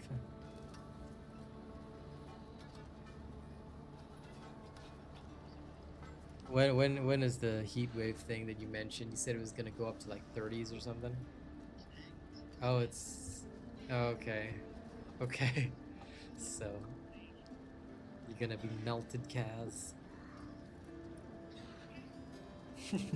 Okay. Yes, I'm sure you will. All right. Don't get heat stroke. Drink plenty of water and stay cool after work when you can. All right. Okay. I will message you when I can. All right. Bye. He's just recovering from a sickness, but the heat wave is burning.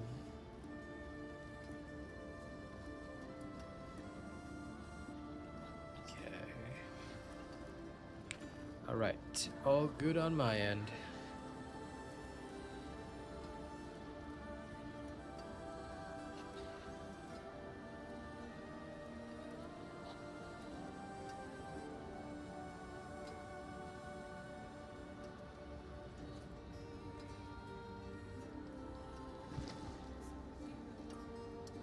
Okay, now before I carry on, give me a sec.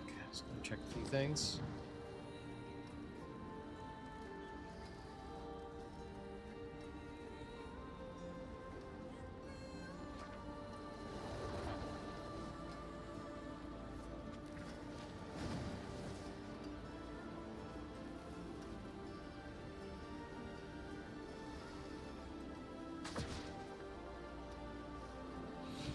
Okay, that's good. All right, let's carry on.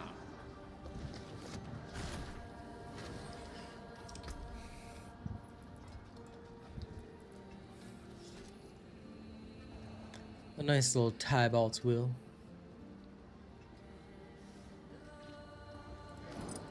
You know what? Just for the lulls, okay? This is a terrible idea, Step but up to my just for the end here. lulls.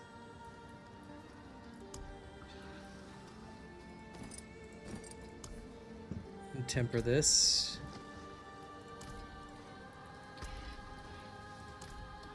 Oh. Damn.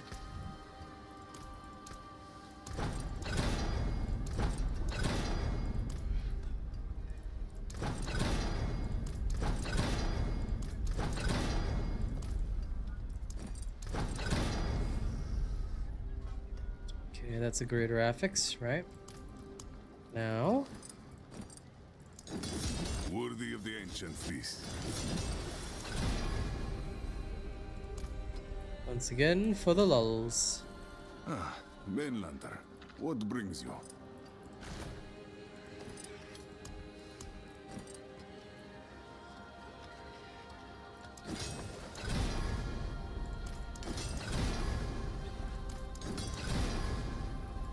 Anyone asks, tell them it's from Skovos.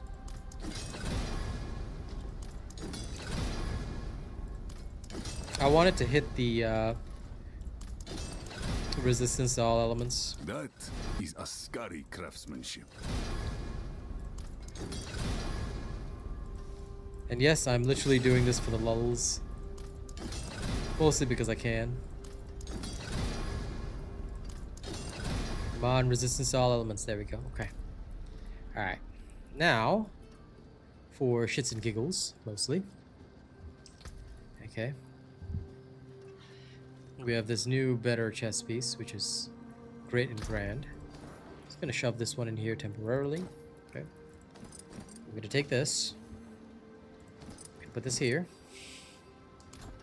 Then, what we're gonna do is we're gonna take out the items that we had socketed before. Wise to seek an Ascari where stones are concerned. And Keep then, your from treasures here, close. just shove them in here. Good. Okay, now that I have Tybalt's Will, and in actuality, unique power reroll, let's go with that. I get it to 20% at least.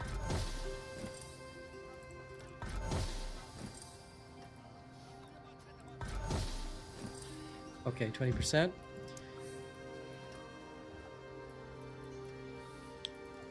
Or I could transfigure it with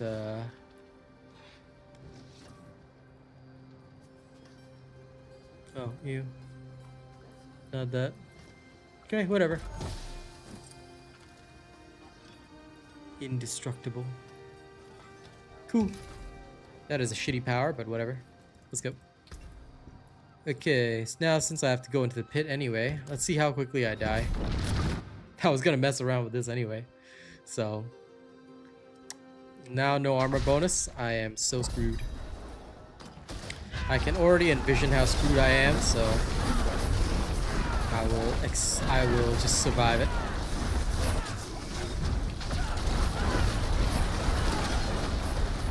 Let's go!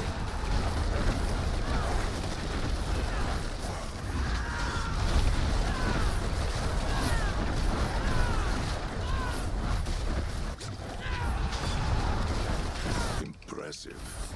Unfortunately. At least I deal a little bit of extra. Ooh! No!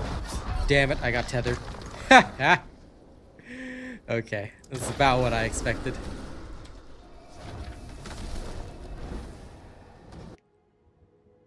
Place of Evil.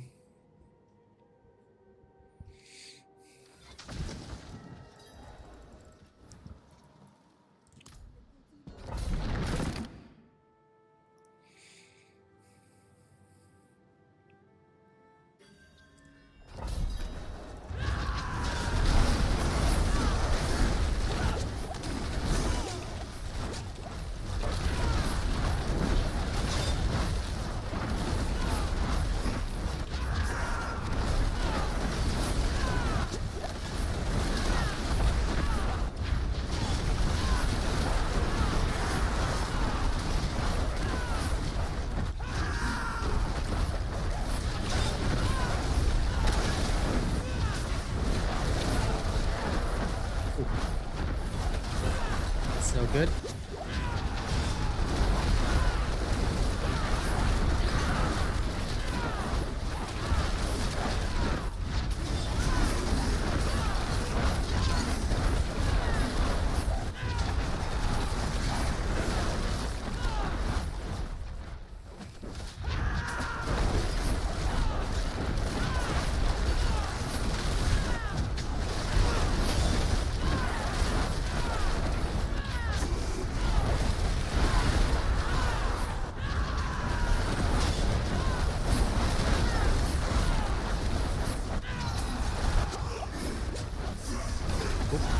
No! Survived the damn tethering. I'm actually surviving though. Surprisingly. Okay, wait. Let's do more stupid stuff. What if now I added this in? Sure, it's not going to help my overpower stacks, but if I add that in, because I was already able to reach higher overpower levels before, what if we now add in Crown of Lucian and just go extra ham with it? Okay, yeah, so I could still die horribly as long as I'm not paying attention. All right.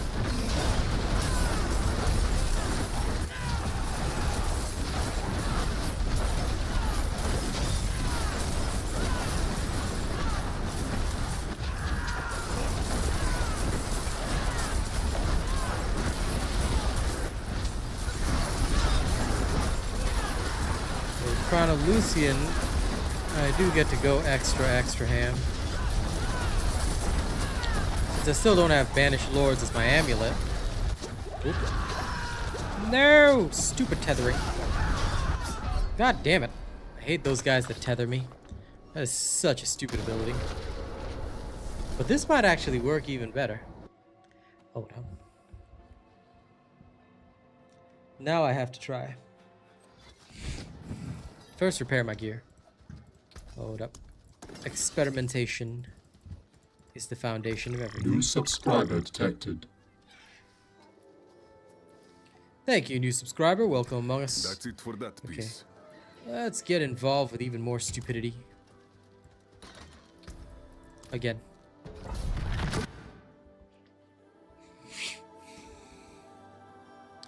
It does suck that we're missing Banished Lords, but this is getting us pretty darn close. You see my hit points instantly drop off? Yeah. The big downside now is that without survival on my legs, like all it takes is just one guy with delusions of grandeur, and there you go. Especially these guys spitting poison. Oof. You have to kill them way before they kill you. Rough. What a shame. What a shame. Okay, noted. My experiment is complete. We'll switch back to the old ways, because obviously that is more stable and better. But I am not I'm not too disappointed. There's potential there if you can go heavy on survival some other way. I'll just grab all this shenanigans first.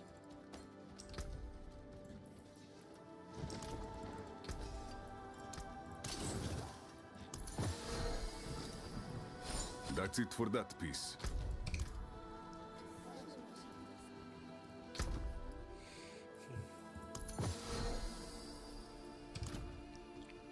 Okay, let me unsocket. Sorry.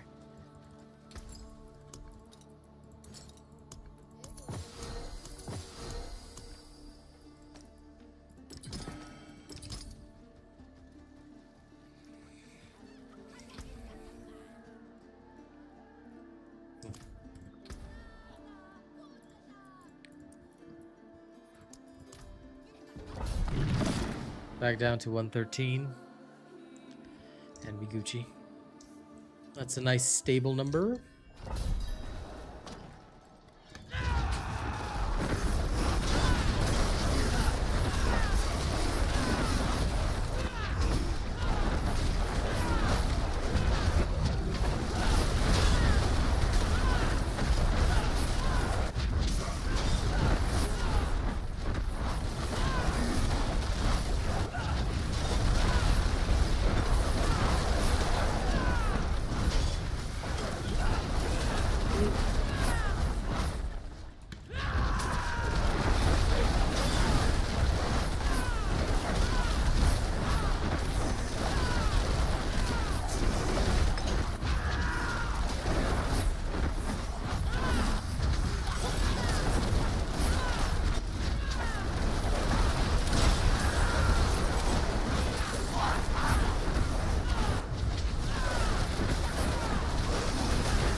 Quite the challenge, eh?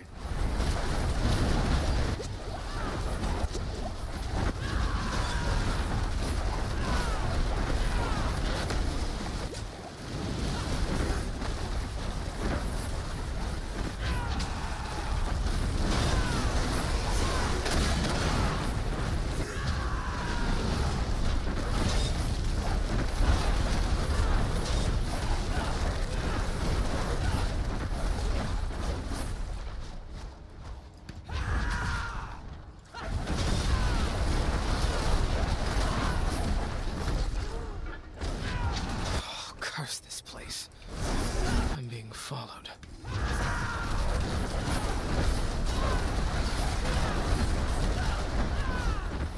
These crabs are always oddly tough.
Better.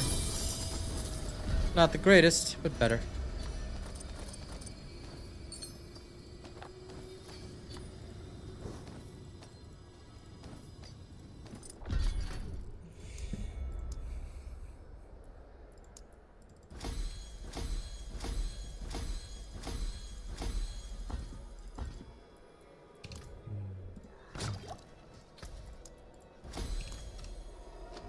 Okay.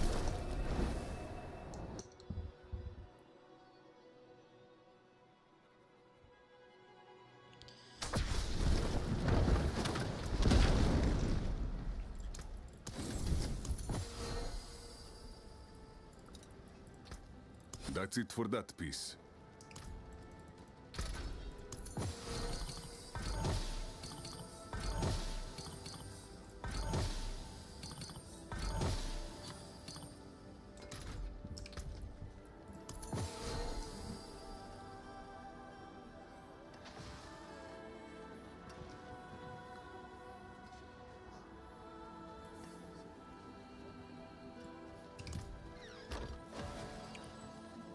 It is done.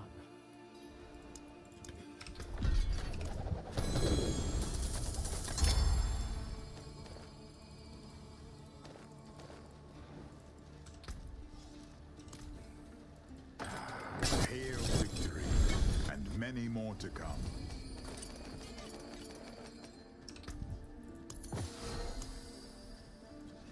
If only I got lucky like last time. Ah, well. It is what it is, right?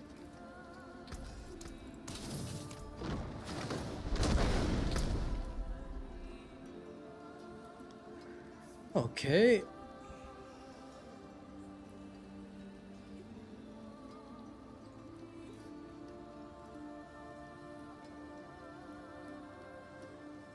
Probably I'll do it today. In fact, I might do a little bit of recording for it right about now. I just want to murder a few more things before I go. Well, I'll probably just toss it out there right now.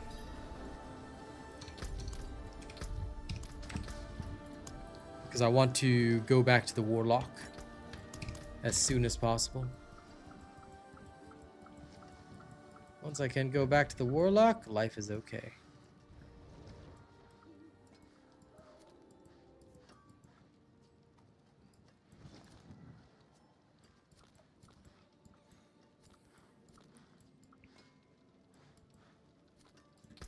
There it is, all the wood.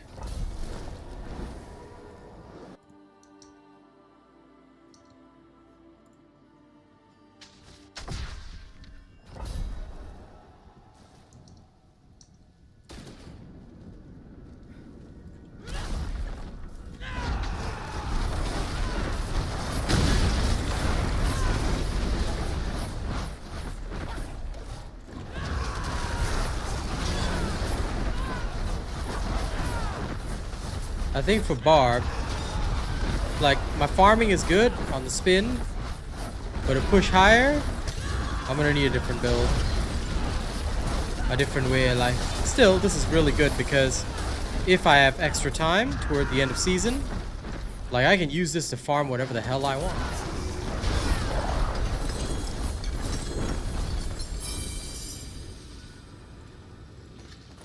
So I'd say good enough. Passable.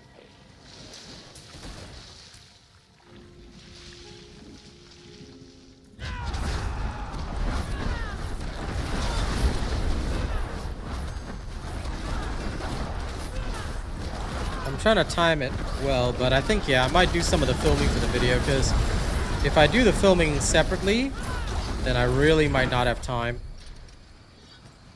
So I have to record all of the pieces, right? Then I'll put it all together later. But I can do it.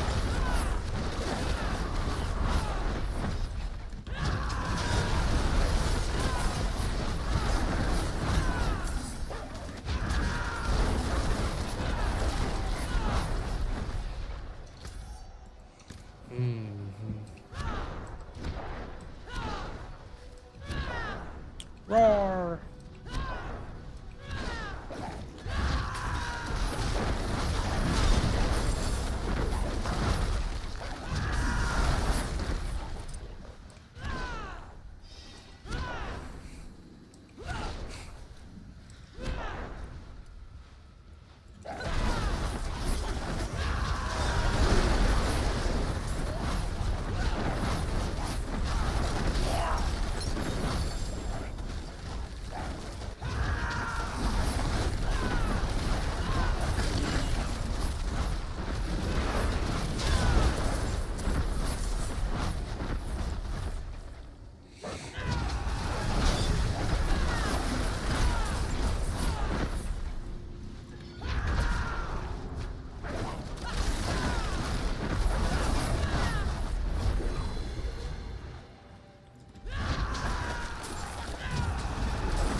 That will come in handy.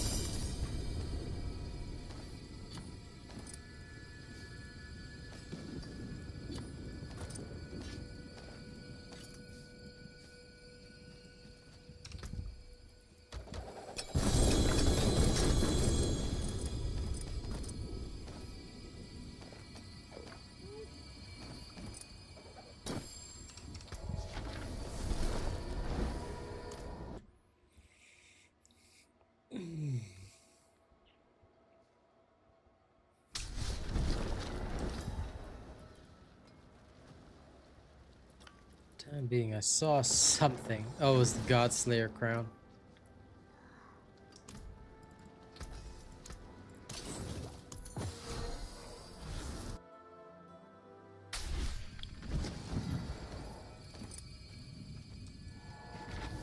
Okay, yeah. I think this is good enough.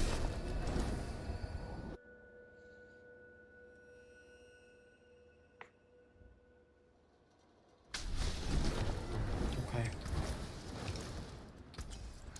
Taken apart. All right. Melted down. Given the time we have left, I'm actually going to do a little bit of filming while live. Mostly because I can. So here we go. Let's do a little bit of filming while live, eh?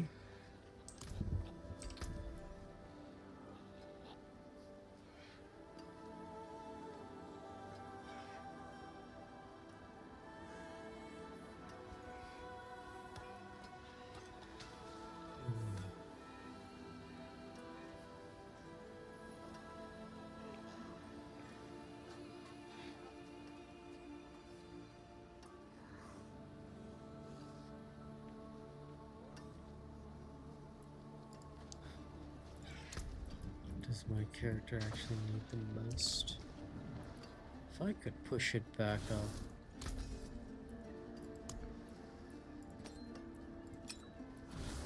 Anyone asks, tell them it's from Skovos.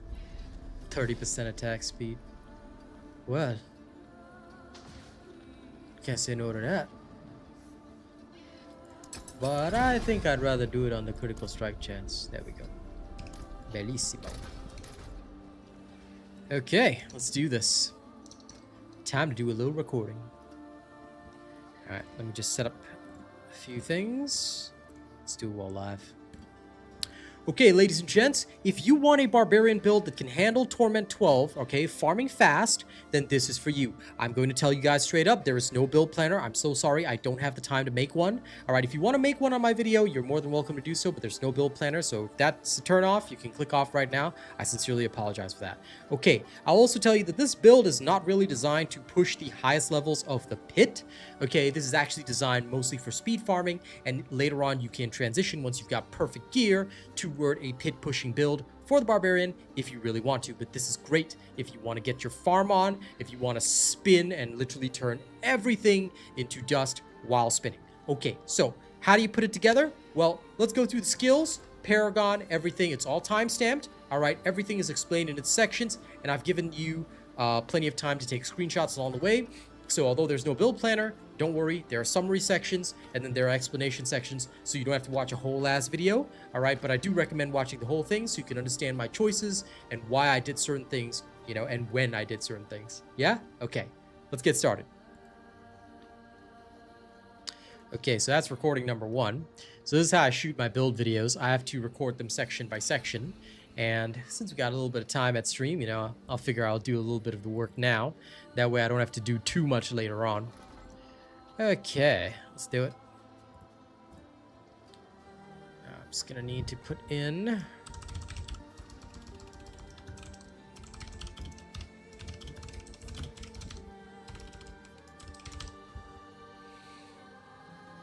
Let me see. Let's put these in here. And we'll rename them. Gotta rename the files.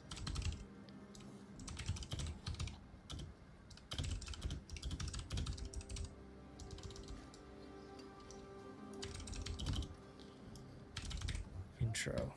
Okay. Now.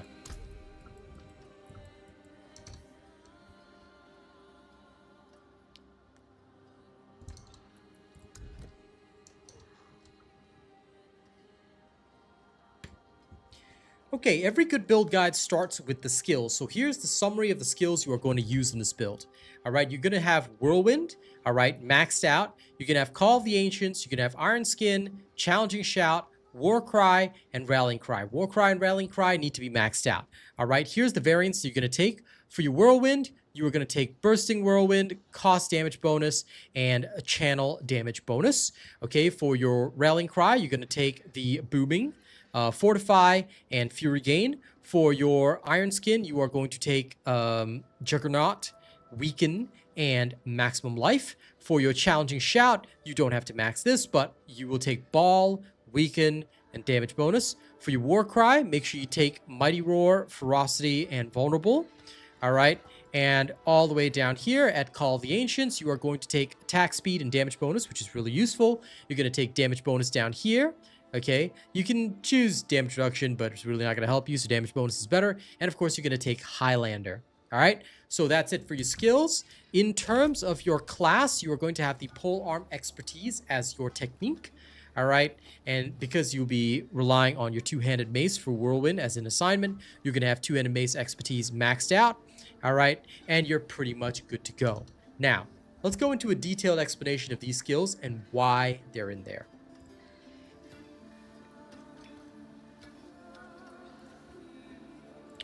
Okay, so now we got the skill summary done.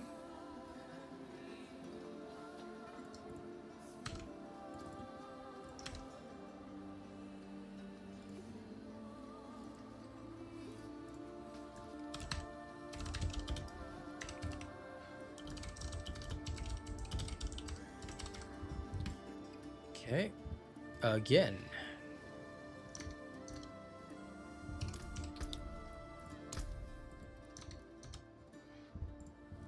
All right, now we're going to have a detailed explanation of the skills. I'm also going to explain what you use when you're leveling, okay? We're going to go through all of that step by step. This is a long explanation, so I hope you guys are prepared and ready. Okay, now, let me just disappear for a second. All right, when it comes to an explanation, before your Fury gain is perfected, meaning that you still run out of Fury from time to time, you'll actually take 1 point in Lunging Strike. Make sure you grab the Whirling, all right? Make sure you grab Fury Generation and Berserking, okay? This is what you will use before you reach the stage where Fury gain doesn't matter. Once you reach the stage where Fury gain doesn't matter, you don't need a basic attack, all right? Now, Whirlwind is your bread and butter here. You need to try and push your Whirlwind ranks as high as possible. Now, Bursting Whirlwind will help you out because it inflicts a damage over time, all right, as well as Exploding, and it's pretty handy-dandy overall. Cost damage bonus is useful because it will allow your Whirlwind to deal 40% increased damage, and it will cost 10 additional Fury. But this is something that you want because it later feeds your unique ability, especially if you're using Banished Lords as a unique charm, which I'm doing right now. Channel damage bonus is also really great because channeling Whirlwind causes it to deal 1% increased damage each time it hits an enemy, stacking up to 25 times. Hitting an enemy is really, really easy, so getting this damage bonus is a lot of free extra damage for your Whirlwind. All right? That's what I have right here. Then, coming down to Rallying Cry. Rallying Cry is the big important thing for this build. Why? Not only does it increase your movement speed by 39% for 4 seconds, during the time that Rallying Cry is active, and later on you'll be able to spam it, right? So during that 4 seconds, your resource generation is increased by 60%, and you gain an additional 10% movement speed when you take Booming, all right? Now, Fortify is really good because you can just spam Rallying Cry and max your Fortify anytime. Then you want Fury Gain, where every 3 meters you travel while Rallying Cry is active will restore 2 primary resource to yourself and half to nearby allies.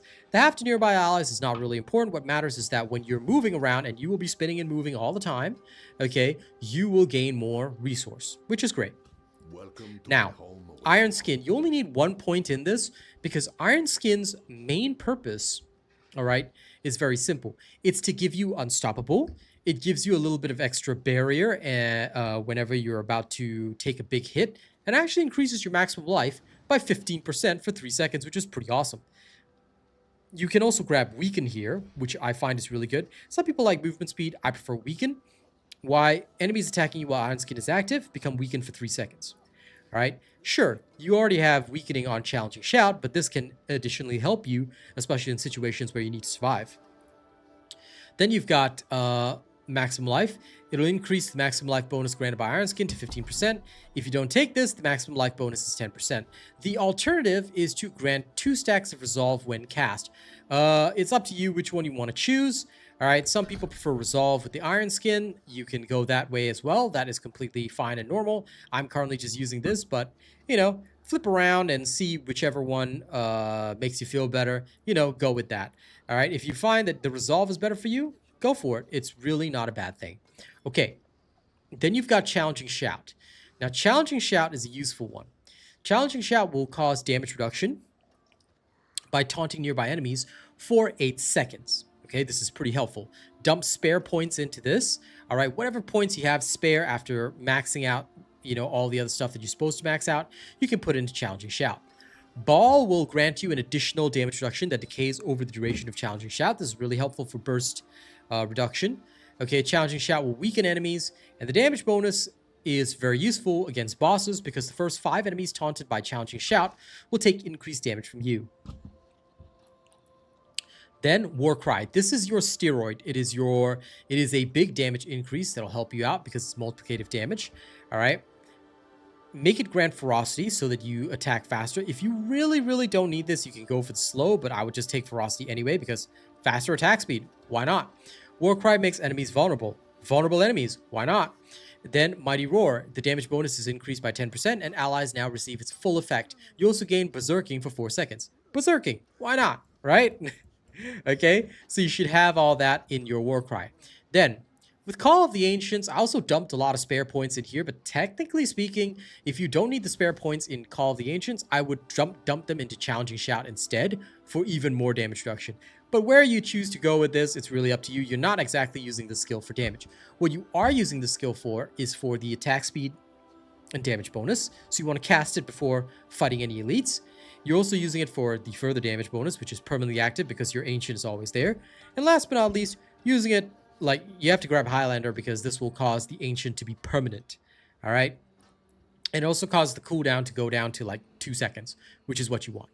So if you don't want the points in here, you can just like sap them all out and just shove them into Challenging Shout. If you really think the additional damage reduction is going to help you, I just maxed this out and just, you know, went with that, you know? So that's how I did all this, and it just felt all right. Because realistically speaking, this additional damage reduction is not going to help you all that much. Sorry, there was one additional point in here than it was supposed to be. But yeah, I just left Call of Ancients like this because why not? Okay, so that is the full explanation for the skill tree. That is why we have everything in here. All right. Later on, you'll see during the build demonstration section how we play it in this manner. So let's move on to the Paragon path, shall we?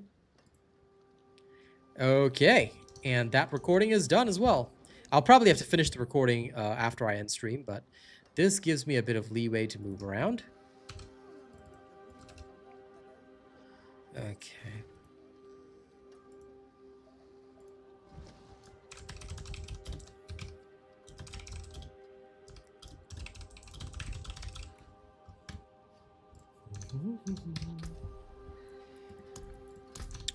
I was planning on doing this anyway, so may as well.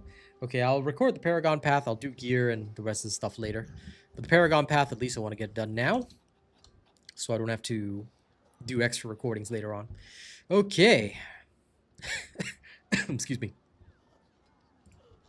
Okay, gang, we're going to move on to the Paragon path. I'm going to give you the summary first, and then we're going to do a detailed explanation. First, I'm going to vanish. Okay. For your starter board, the glyph is going to be Might. Okay, this is what I put in. You'll be taking all the rare nodes here. For your next board, you are going to go for the Carnage board, and the glyph you're going to use is Dominate. All right, try to locate the board so that it is aligned with Enrage on the right-hand side and Recuperate on the left-hand side. Then you're going to go down the left-hand side, and you're going to make it to the next board. The next board is called Blood Rage. Okay, for this one, the glyph is going to be Challenger, and you will want to grab the rare node of Carving as well as Restorative, and then move up. And then when you move up, you are going to go for the Warbringer board. Okay, the Warbringer board has the glyph of Wrath, and this is one of the biggest boards that you're going to contribute to. All right, you're going to focus on grabbing almost all of the rare nodes here, except for Condition, and even Condition, you're going to grab it later on once you've got spare Paragon points. All right, last board, but not least, is Weapon Master.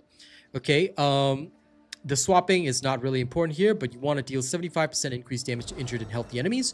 Then, for this particular board, the glyph is going to be, where is it? The glyph is here. It is Martial. All right, you're going to put it in this board, and you're going to grab the rare nodes here, and you're just going to grab the minimal amount of strength to trigger Martial, and that's it for the summary of the Paragon boards. Now we're going to do a detailed explanation of each one, so stay tuned. Okay, Paragon board summary is done.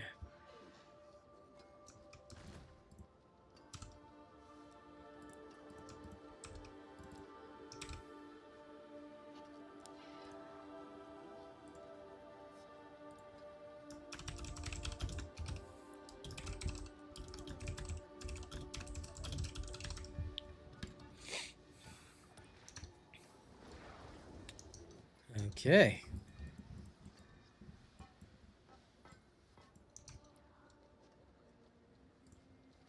All right, ladies and gents, now we're going to go board by board, okay? And I'm going to give you a detailed explanation of each one. I'll tell you when to take a screenshot so that you know exactly what we've got and, you know, how to path each board. But for the starter board, you can take a screenshot right now. This is exactly what it's going to look like. You are going to come up the left-hand side for maximum life, total armor, and you're going to grab Brawn as well. You're going to grab all the max life, damage, and all that kind of stuff. The glyph here, like I said, is Might. Why? Because not only does it give a bonus to all the magic nodes here, which is really useful overall, but you also want to put in the Might node because you will deal extra damage to healthy and injured enemies. All right, and you will deal 8% multiplicative damage when wielding a two-handed weapon, which you always will be because your whirlwind is going to be set to your two-handed mace. All right, now the other nodes are just for more damage to elites and all that kind of stuff. And then once you've cleaned out everything here, you can move on to the next board. You don't have to grab absolutely everything. Brawn is an extra that I would grab at the end. Okay, I would focus on all these first, then moving on straight to the next board. For the next board, you are going to want Carnage. Okay, you can take a screenshot now of this board. I'll try and center it. Okay, there we go. You can take a screenshot now. This is what your Carnage board is going to look like. Now, when it comes to Carnage, okay, the main important thing is to get to the legendary node ASAP. Berserking will now grant you additional attack speed, and you will deal additional fire and physical damage. Okay, what is crucial here is the Dominate Glyph. The Dominate Glyph will help you deal more damage per overpower stack, and you will be using a lot of overpower in this build. Okay, you want to grab every single bit of willpower within range because that will boost your damage here and that will help you out overall. Okay, the main key for this, all right, is that on this board, you have a rare node called Enraged. This node will give you additional damage while berserking and also additional critical strike chance, which is good. Make sure you grab all that because you'll be berserking quite easily with this build. You don't, like, I'm creeping up here to get more resistance toward elements and all that kind of stuff, as well as more total armor. But realistically, all you want is the critical strike damage, you know, more damage while berserking and all that. You want to grab all that. You don't have to focus too much on the stat nodes. But I did come down on the left-hand side here for Recuperate. Not only because it gives you additional life every 5 seconds, but it increases your maximum life, which is good overall. Then, when you move on to the next board, you will end up here. Okay, this board is Blood Rage. Okay, Blood Rage is very useful because it also feeds your Carnage board. Now, for this particular board, you will want to have Craving on the place nearest where you enter the board. Okay, you can take a little screenshot now. Sorry about this. You can take a little screenshot now to see the board, and then once you're here, you want to move down. Now, the damage while berserking is really the most important. I don't take any of the damage while bleeding because you don't exactly make enemies bleed. Then, you want to come down here and grab Challenger. Challenger gives bonuses to all normal nodes, and realistically speaking, you don't need any of these nodes anymore because Challenger, you only need enough strength to trigger it. So if you want additional points, and I actually completely forgot to do this, you can actually take off all this because, again, you don't cause enemies to bleed. You will still have all the bonuses, but you don't need any of this. You can come down here, and this gives you plenty of extra points to put into other stuff.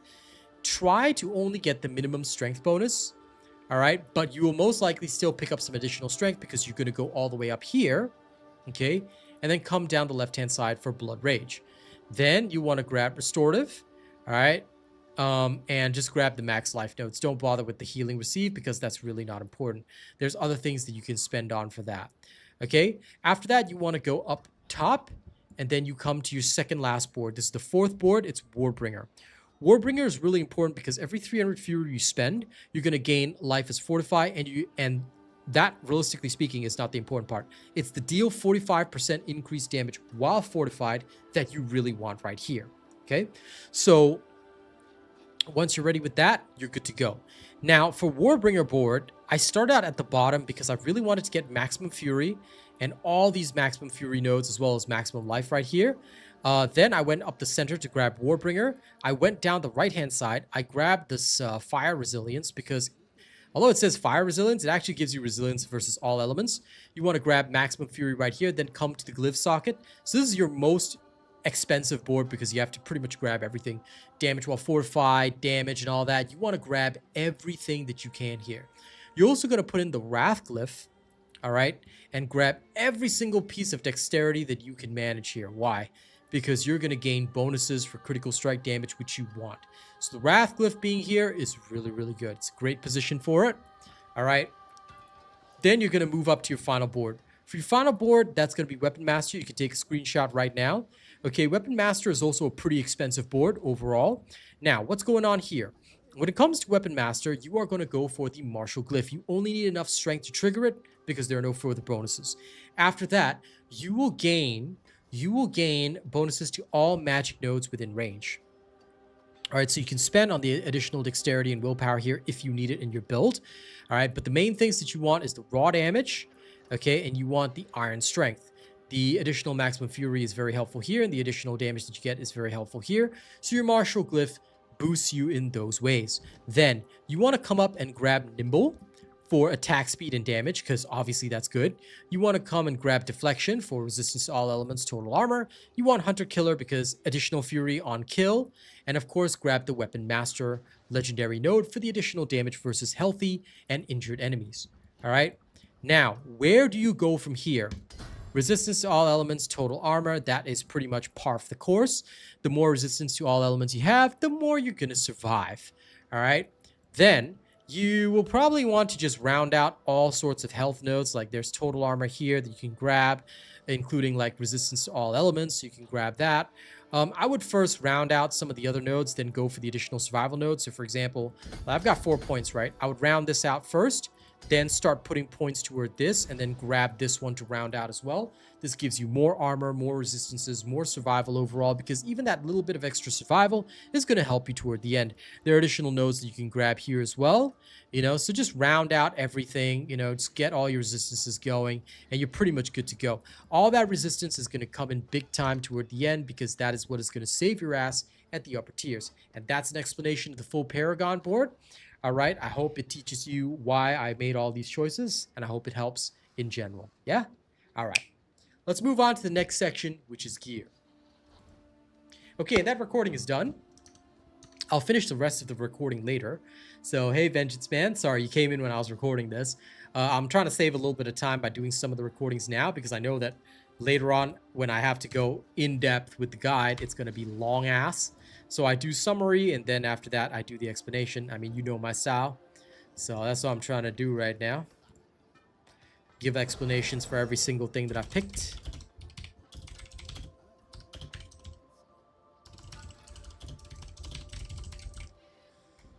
Phew. But long and involved is my style. You know me. You know my explanations. Next, I just have to do gear, talisman, and then the demonstration. So I've saved myself a good bit of time. Otherwise, I have to go through everything. Well, happy to help, man. Happy to help. If you ever did, you know, ever go, like, into Diablo, yeah, I hope my guides can help. Actually, yes. But I think for pushing Pit, I will obviously switch builds toward the end if I ever revisit Barbarian. But for now, honestly, he's a damn good speed farmer, so I'm really enjoying him. That being said, I want to go back to the Warlock, because the Warlock was my first character that I completed with the campaign, but I'm not satisfied with the build there. I want to really, like, if I'm going to finish out the season, I'm going to do it on the Warlock. So that's where I'm going to focus all of my attention and effort right now. Now that I've got plenty of farming characters that can do whatever I want, I'm going to focus on, like, hella gearing the Warlock, like seriously doing full-on massive high-end gearing. So that's going to be my big focus later tonight. And I guess that's where I'm going with all this. So my Warlock is comfortable, but he needs more. And yeah. Sorcerer is fun, but the Warlock was my first, I guess you could say, first love this season. And I'm going to, yeah, specialize, because Path of Exile is coming on Friday. I don't know yet. I'll research it with ChatGPT later. For those that don't know, the way I've done my builds is because part of our community policy is never to talk about other creators or reference their work. Although technically the AI can. I steered away from that. Instead, I just amalgamate big data from the AI and just have it check everything. And then the AI will just advise me what build to go for. And then I build in accordance with what the AI tells me. So yeah, that's how I do my stuff. And I've been thoroughly enjoying it. I'm actually going to, I want to test the idea here in Diablo 4 because it's a lot easier to do so. Then I'm going to actually apply the same thing to Path of Exile, so I don't have to, you know, feel like I'm completely out of my depth. You know, that's what I'm doing, and that's where I'm going. So that's my plan right now. And we'll see how it goes. You know, we'll see how it goes. It could go well or it could go horrendously, but we'll see. But yeah, for Path of Exile 2, it should definitely be a big help, at least in my personal opinion. So that's my game plan for now. But yeah, we'll see what Warlock build comes up later this evening, you know. And if it's a good one, good. If it's not a good one, cry. Yeah, I like D4 over Path of Exile 2, but it is going to be a new season. So we'll see. Maybe I can make it interesting this time because I never really used AI the last time. And I never really committed. I was following guides and stuff like that. It was so hard. No. Screw that. D4 taught me that I can absolutely just use the AI to get me what I need to know, right? We do the same damn thing for Path of Exile 2. Maybe I can make it better.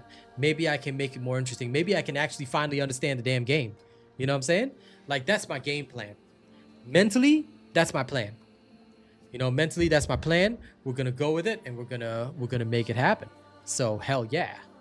Hell to the yeah. But yeah, that's where I'm at in terms of my mindset and how we're gonna put it all together. So fingers crossed. But I do enjoy Diablo 4 way more than Path of Exile 2, especially this season. It's been really hot. It's been really good. So very satisfied. Very satisfied. And yeah, I'm looking forward to seeing what else comes, you know. But for now, thank y'all very much, guys. I'm going to wander off, but don't worry, because I'll finish out the build guide later, film it all, put it all together, then we're gonna send it out, and we're good to go. All right. Thank y'all very much, ladies and gents. Don't do anything weird while I'm gone, and I'll see you all on the next one. Okay? All right, gang.